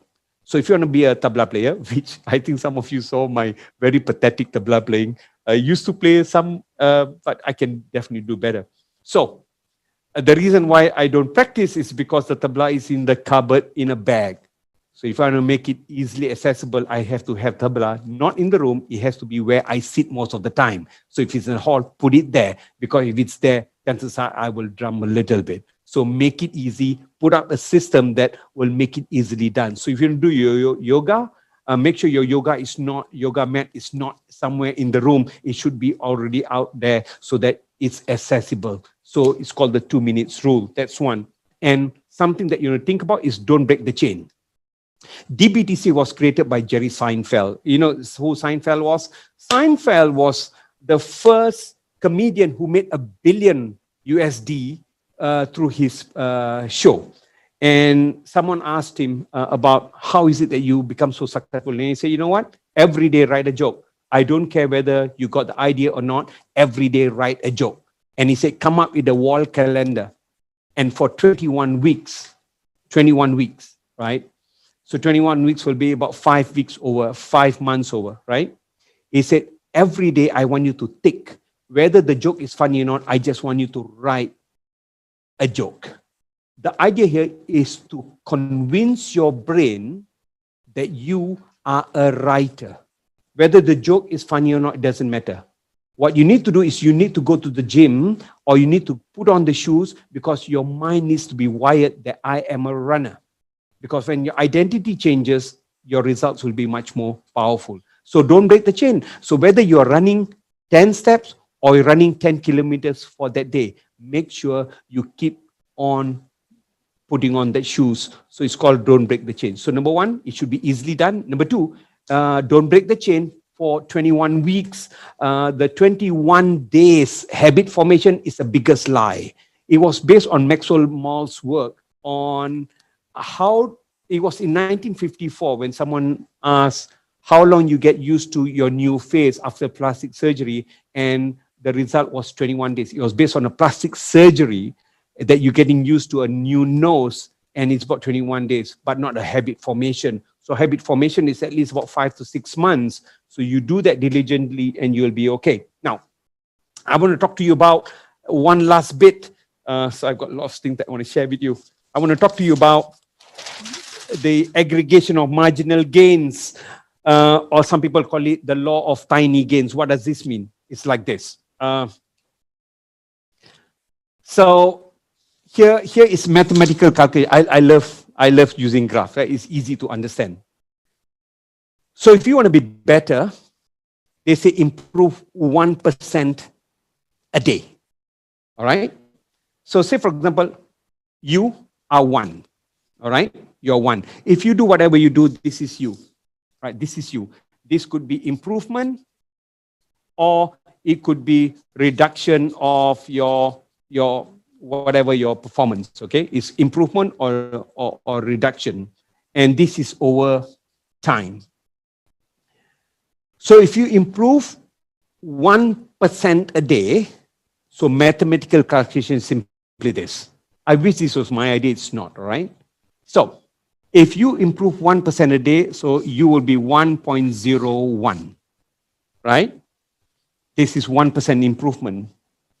And you 365 and improve every day by 1%, it's 37.78.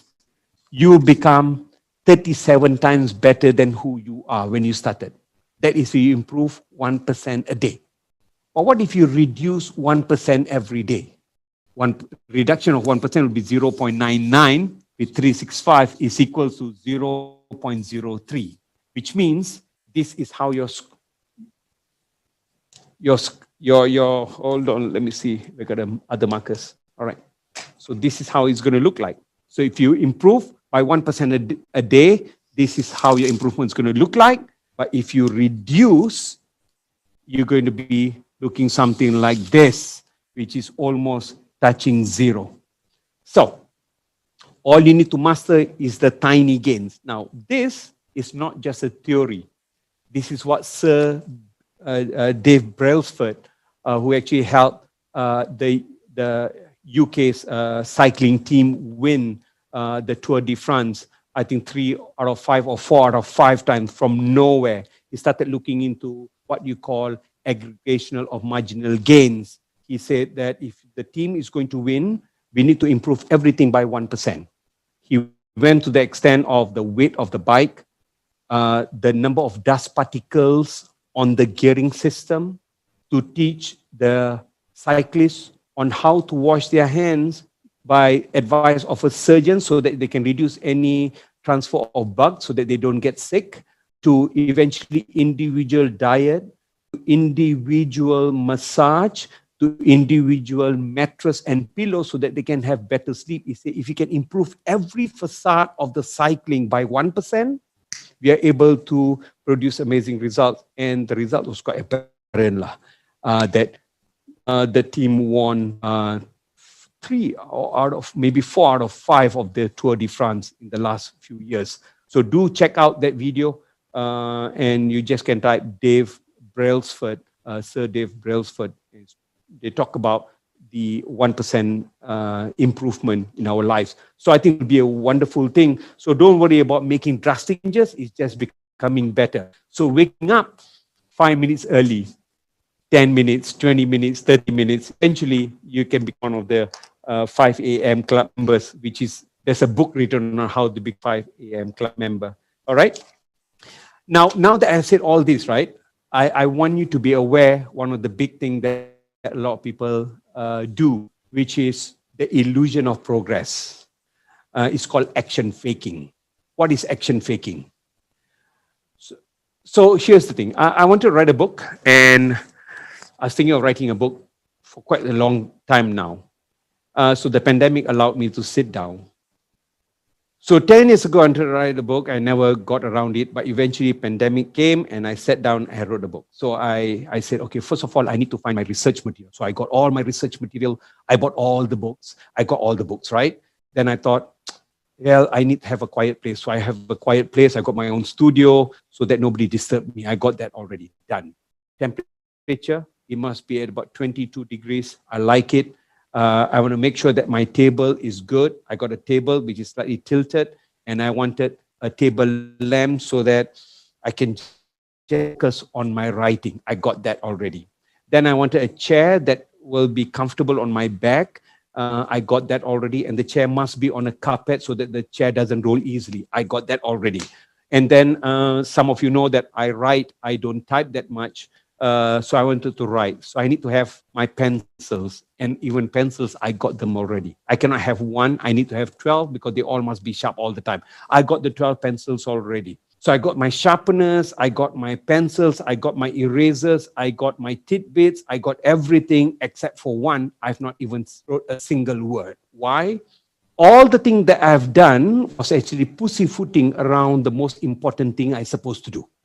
That, my friend, is called action faking. Like you already set your goal for next year, losing your 5 kilos goal. You have already written that. You got your shoes already. You bought it already. Sale is going on, Christmas sale. You got the necessary socks. You got your apparels. You got your Adidas climate control gears. you've got all that, you've got your apps already, you have got your Fitbit, you've got everything except for you have not run. That, my friend, is action faking. You have to be brutally honest in what you are doing and have someone around you to tell it as it is, mate. And I have my wife who tells me as it is, and I'm glad that she did. She said, all this is wayang lebela. You need to have everything, but you have to start doing it. So I think that's something that you have to think about in moving forward. All right. So last but not least, so that I can address some of the questions that was put up. Thank you, Jagmohan. Appreciate this, mate. All right. I want to talk to you a little bit about this journey that you're going to go through. When you are about to make certain changes, right, you're going to go through a lot of challenges. So you need to have what you call the far vision, but you need to have the near sight. What do I mean by this? So some of you may have read Good to Great or Built to Last by Jim Collins. And in Jim Collins' work, they talk about this guy by the name of James Stockdale. Who is James Stockdale? James Stockdale was a fighter pilot who was flying over Vietnam, shot down. He was captured by the Viet Congs and he was subjected to 7.5 years of core torture. In the naval history, he's recorded as the most tortured POW. And he survived. He survived the 7.5 years. In fact, he just not only survived, he actually thrived. He did very, very well. Because in 1992, if I'm not mistaken, he was a running mate of Ross Perot for the presidential candidate race in United States. He did not win though. So he was interviewed by journalists and he was asked, how is it that you survived the torture? And he said, well, it's not that difficult. They said, not difficult? Went to 7.5 years of hell. He said, yeah, it was manageable. He said, look, the day I was caught, I accepted that I'm screwed. Think about this. He said, the day I was caught, I accepted that I'm screwed, but on the other hand, I have the faith that the training that I have gone through will see me through the difficult time. Think of this paradox. Life is a paradox. You have the good and the bad. In order for you to live, you need to also understand that death is coming along the way. You have men, women. So life is very paradoxical. So on one hand, he accepted that it's going to be terrible for him, but on the other hand, he felt that he has got the faith that he will go through this difficult time. So they said, is that it? Was that it? He said, yeah, pretty much. And then they asked him the next question, did all the people in your platoon survive? He said, no, not all of them. Some did not. And then they asked him, who are the people who did not survive? Well, he said, oh, that's easy, man. The optimists did not survive. The optimists did not survive. They were shocked when he answered that. They said, what do you mean? He said, let me explain to you who the optimists are. He said, the optimists were the people who, when they were caught, say, for example, they were caught on the 15th of December, and they're thinking that, I think December 25th, in the spirit of Christmas, they will let us go. Christmas came and went, they were not released. Heartbroken. Then they thought, maybe not Christmas, maybe New Year. New Year came and went, they were not released, they were heartbroken. Then they thought, maybe not New Year, maybe in the spirit of love, February 14, they will release me. February 14 came and went, and they were not released. Most of them died due to just blind optimism. So then they asked Stockdale, they said, so what do you do? Do you just tell them that, hey, you know what? It's going to be tough and don't worry, you will survive? He said, no, you got to break it down. You got to break it into bite size so that it's chewable for all of them. Say, for example, Jagmohan is one of my platoon members. I'm going to tell Jagmohan, I said, Jagmohan, let me tell you what's going to happen, man. They're going to take you to the chambers. They're going to tape your eyelids open. They're going to deprive you from sleep for the next 48 hours. It's going to be terrible. You're going to hallucinate. It's going to be very, very difficult. But let me tell you, they will not let you die because you are worth alive more than dead. So I'm already preparing him. So Jackman will be taken in there. Eyelids will be taped. He'll be tortured. Then 2 days later, come back and say, Jackman, well done. You have done it. But let me tell you what's going to happen next, mate. They're going to electrocute me. They're going to put electric shocks on you, but they will not let you die. So I'm going to prepare him. He goes in there. He get electrocuted. He come back and say, well done, mate. You have done it. Next is waterboarding. Although I think waterboarding was not famous then. They're going to put a wet cloth on you. They're going to drip water on you. You feel that you're going to drown. You feel that you're drowning, but you will not die. Don't worry about it. So he goes in there. He comes back and he makes it to another day. What he's doing is simply this. So to all of you, when someone tells you, do not worry, there's a light at the end of the tunnel. Now, the light at the end of the tunnel makes sense if our life tunnels is straight. That you can see the light when someone is pointing you. You're sitting here, you can see that, right? But life tunnels are not like this. Life tunnels are going to be like this, man. And then you tell someone, hey, don't worry. There's a light at the end of the tunnel. And they're thinking, what the hell are you talking about? All I see is darkness. So what you have to do is you have to break it down. In some of them into project management, you know, there's something called WBS, work breakdown structure. You break it down into smaller milestone and you put flicker of light. There is a belief that you're going to have that you are reaching towards the end. So I think for some of you who are going into 2021 with the blind optimism that everything's going to be okay, I think you're going to be rudely awakened that probably you may be wrong. So I think, number one, you need to have the far vision but the near sight. How do you do that? Look, about 10 years ago, I used to have a training center in Pahang, Jerambasu, where we do the extreme team building programs. You come in there, 30 of you, we give you knowledge about how to read compass map, and we give you certain bearing. You have to go in the jungle, you have to fight with the guerrillas, you have to escape, build your own raft, you go 20 kilometers whitewater rafting, and you do that, right? So when we walk into the jungle with the participants, after 2 days coming out from the jungle, the participant will be looking at us, they say, hey, you know what, we are all messed up in all this mud. How come you don't look that bad? And we went through the same terrain. They asked me this question. They say, how is it that you don't look that messy? Well, here's the thing. It's true that we went through the same terrain, but the difference is this. I've been there. I know where is the end game. I have that in my mind. But what I'm more focused is what is in front of me, my first 3 feet. It's managing your near sight. That I'm more concerned about the branches, the recoiling of branches when someone's holding it and letting go. I make sure I have 6 feet away from them. I'm looking at a mud patch. I will move away and not just go through it. Participants are focused on where are we going. They are focusing on where is it that we're going to head to, that they're not managing their near sight. So I think moving forward, the only way that we can make some sense out of this uncertainty is being very, very observant to the scoreboard. The scoreboard doesn't lie. Your wish, your dreams means nothing unless you look at the scoreboard and be very, very brutally honest whether you're getting the results or not. So you know what? I think moving into 2021, you have to have your scoreboard up. You need to have short-term plan, and you need to be very, very mindful to pick up and learn very quickly, because Yuval talks about that. He said, you need to be able to learn and learn very quickly. So,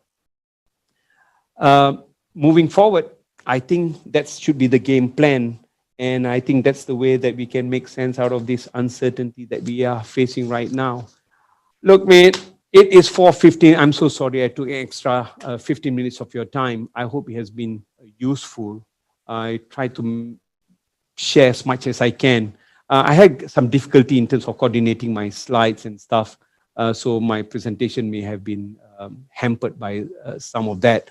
But I'm open. If anybody has got any questions for me, I'll be more than happy to answer.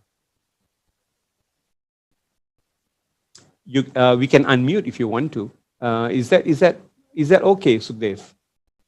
If someone wants to ask a question instead of typing it.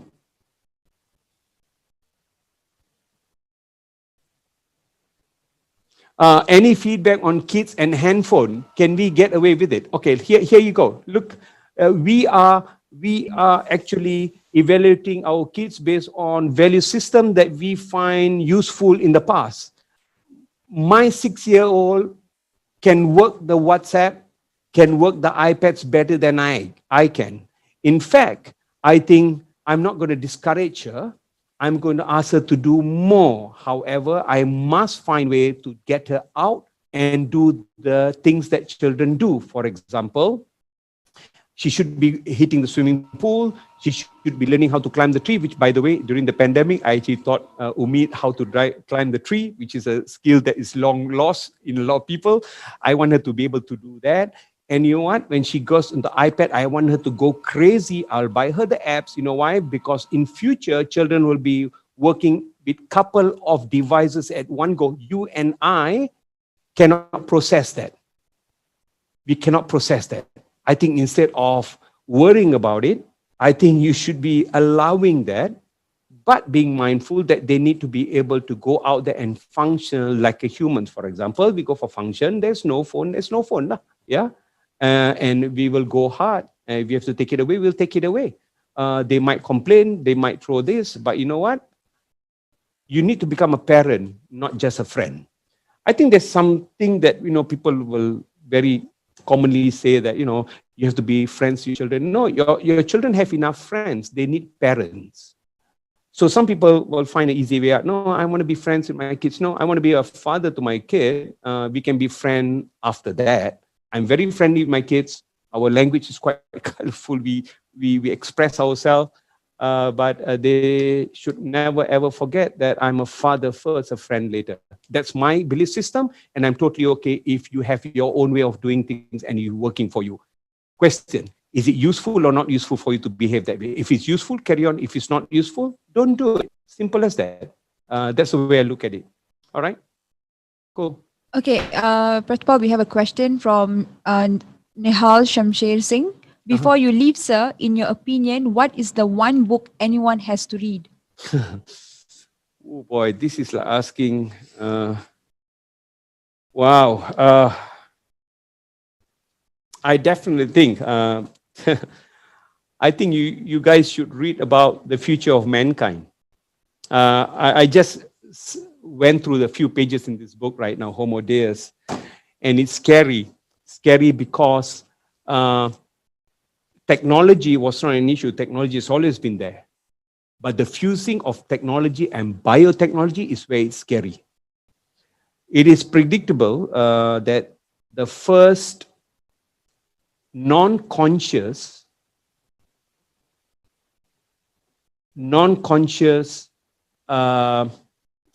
being will be produced by humans soon because of biotechnology.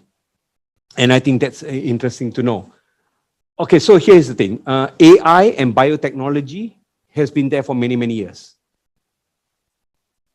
AI has been there for many years. Big data has then been many years, right? But biotechnology, able to map up biotechnology, combine these two, this is the scary part. So it is, according to Yuval, right now in Stanford, and this has to be verified, yeah? Stanford has got a software that can able to track facial expression and eye movements with 92% accuracy, and they can predict you whether you're a homosexual or not. Just to let you know, Yuval Noah Harari, who's this brilliant professor, is a homosexual, and he's just an amazing human being. But that's his direction. And he said, the ability of the AI to predict that before even you know that you are homosexual, that's scary. That's really, really scary. So I think, I would think that, I think this is one book you need to read, man. I think anything that Yuval, because he's a futurist, and I think we should be at the very beginning of these changes in mankind. So I really think, that's one book that we have to read, lah. Yeah, there's so many there. Okay, here's the thing. A book is better than no book. So pick up a goddamn book. It's better than no book. So that will be my answer to you. Okay, any book is better than no book. Harcharan Singh, Sucha Singh. Okay, you've got a question, my friend. Okay, I would say you have done a great job. I've been just listening to you for the past few minutes only, Right. and I saw your earlier drafts and here, and then I've been seeing, missing, but I've been concentrating on the last, I think, a half an hour, 3/4 of an hour, and I found it very, very interesting. My question to you is, okay, you have dealt very well regarding small children, things like that, and basically who are interested in doing or listening to somebody who has that. Okay, how do you deal with I'm losing noise you. behind that? Can you hear me? Yeah, I can hear you now. Okay, how do you deal with an adult, who has who is pretty intelligent, but very difficult to communicate to a certain extent, because I think here where both people have an ego. I mean, one is willing to let go his ego, and the other one is willing to accept it. But yet, that there is a barrier between adult child and the father, and I find it very difficult to communicate certain things. Okay. Okay, cool. I think you pick and choose the fight. So I can tell you right now, I've got a super alpha father, man. My father is crazy, amazing. I just wish I can be half of what my father is. I just am an ardent fan of his. A person who did not know much, but he went out and did things the way he did. So I think to a certain extent, ignorance is bliss. My father did not know how much he did not know that he went out and just did things. So let me explain to you. The concept of ignorance is bliss. That not knowing sometimes is very, very wonderful. And that, I would say that with a caveat, yeah, it cannot be true for everything. There is this comic strip by Garfield. So let me just describe you that comic strip. It shows Garfield looking up a tree, and on the tree is Odie. If you see that picture, you know there's something wrong. The thing that's wrong is that Odie is a dog, and dog cannot climb a tree. Odie was so stupid that he doesn't know that he cannot climb a tree, that he climbed the tree. So in that case, ignorance is bliss, right? So in my father's case, there is something called imposter syndrome, and something called Dunning-Kruger syndrome. Imposter syndrome is when you read too much and you know so much, and you go out there and you feel that it's not enough because other people may know a lot more. So you go into that, and that's something that happens a lot to me. On the other hand, on the other spectrum, you have also something called Dunning-Kruger syndrome, whereby people have not read anything. They probably read one book and they feel that book is the gospel truth, and they are so strong and they go out there and they're ignorant about how much other people know. So to a certain extent, sometimes that is also a wonderful thing, but when you play at a higher level, that will not be useful. Yeah. So coming back to this thing about my father has got an opinion. Oh my goodness, sometimes I don't agree with a lot of things that he say. But you know what? He's my father, and I understand that. And you know what? He operates the way he operates because it's been useful for him.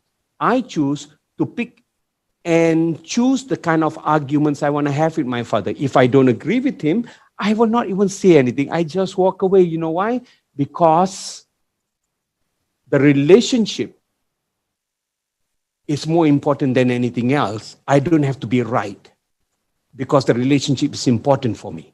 So the question that you need to ask yourself is the relationship is important? If it's important, can you let it go? If you can, great. If you cannot, what do? You find a different approach. So I don't think you have to worry about ego because everybody has got one.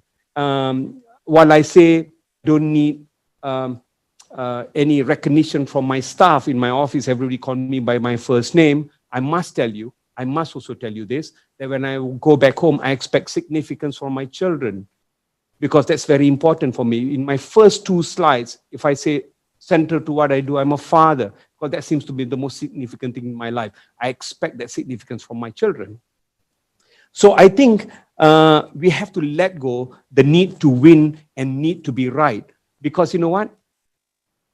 If tomorrow you go away and you don't exist, does it really matter? It doesn't really matter. It's a play of ego. You cannot change someone's ego. What do? You walk away, man.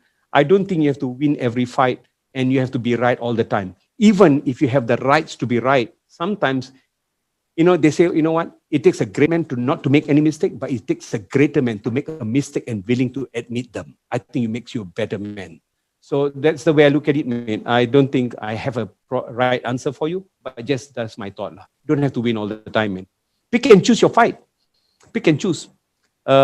Because we waste so much time spending time with people that is not significant in our lives sometimes. But if they are significant, ask yourself, is the relationship important? If the relationship is important, let go. Move on, man. I think that's the way I see it. We can probably talk about this again, man. I know who you are.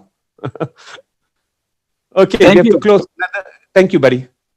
And very nice. I think that what you said is the relationship is more important than anything else. I think if you can, I over the short period of time, I think it's very strange. As you talk about it, dad, I'm sure your dad is learning every day. He's learning something new, and so am I. And when you deal with the children, it's entirely different. And every stage, every week, every day, you think, oh, this is something. Okay, I've learned this now. I'm going to apply this now. And you do succeed to a certain extent, but then again, you make an error.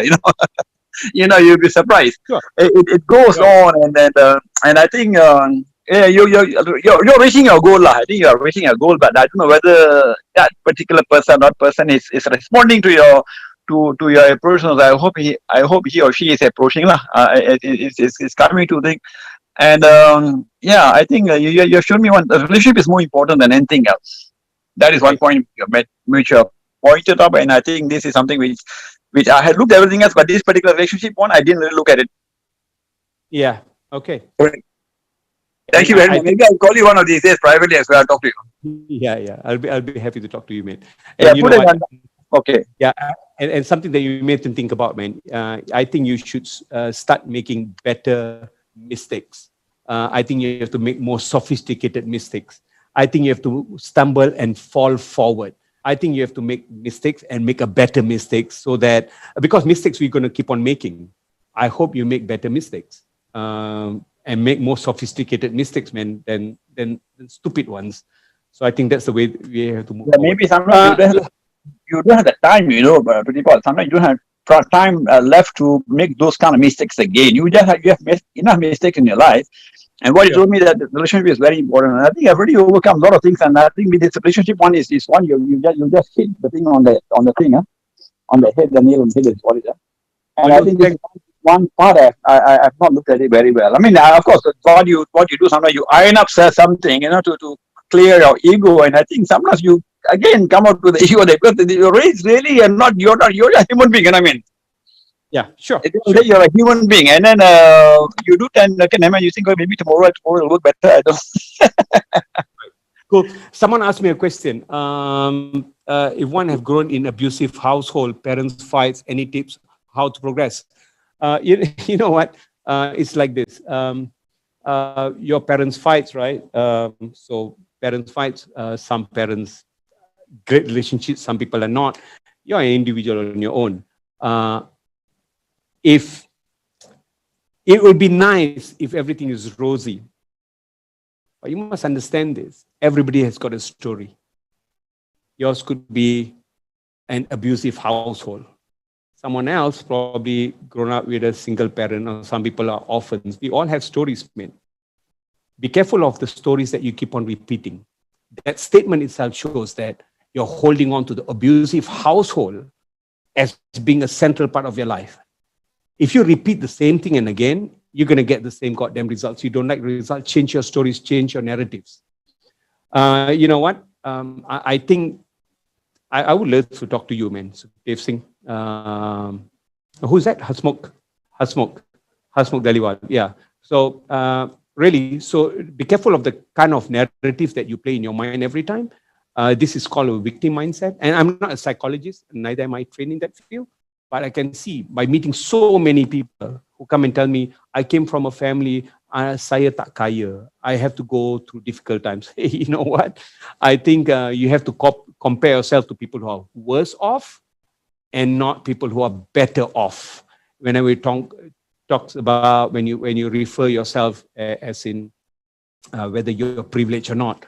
So I think you have got so much more things that you can be thankful of. Now, having said that, it's not that I'm not being empathic to your situation. I'm just assuming that this is yours, right? It should tell us on how we need to conduct ourselves in the future. So everybody that comes into your life, whether good or bad, is supposed to build you to become a better person. So I thank God for all the bad things and good things that happen in my life, because it just shapes you into becoming a better human being. That is, if you start looking for the lessons in what happened. So experience is not what happened to you, it's what you do with what happens to you. So I hope you don't get into an accident and then you go through another accident, third, fourth, fifth, sixth. It should be after the first accident, you have to be a bit more careful. It's about what did you learn from that. I had a bike accident about 19 months ago. I slept on my bike riding to Kuantan. Now I realize that, oh, I'm no more young. I do doze off, so I have to be careful. I hope in the future, if I get into something, I don't make a mistake of dozing off my bike again. But we will make other mistakes, but I hope you make better mistakes. So I think you need to learn what is it that you can get from all this experience that you have. So yeah, so you can't change your parents. I don't think you can change your parents. Parents, it's already fixed for them. They like it. Somehow or another, they found comfort in that argument that they have. That's their mental psyche already. But what you need to do is, so if I don't want this, where do I need to go? What are the things that I need to get into? What are the things that I have to do different so that I can have a better, different story to share? So I hope maybe a year from now, Harmok Daliwal, that statement will change. Don't focus on what you don't want, focus on what you want. You know, they teach you that in defensive driving school. If you're going to lose out of control, don't look at where you're going to go. You know, if you're going to hit the wall, don't look at the wall. They will teach you on to look at where you want to go, because your hand will automatically move to where you want to go. So be careful of what you're looking at and what you're focused at. So that's how I will respond to that. Is there anything else? Okay, we are good. So there's, sorry, mate, I've taken too much of your time. I'm on LinkedIn. Someone asked me about the title of the book. It's very simple. Just Google Homo Deus, Homodeus, by Yuval, Yuval, Yuval Noah Harari, Noah Harari. You would love this guy. He's on YouTube quite a lot. I would think that instead of watching cat videos, go watch these videos, man. They are very, very powerful. It's very exciting, at the same time scary. So you better start doing things now so that you can have a different story. So as I always end my session, I said, though you cannot go back and make a brand new start, my friend, everyone can start now and make a brand new end. It was a pleasure talking to all of you. I hope it has been useful. It was fun for me talking to all of you. I hope it's the same with you guys as well. Yes. Waheguru Ji Ka Khalsa, Waheguru Ji Ki Fateh.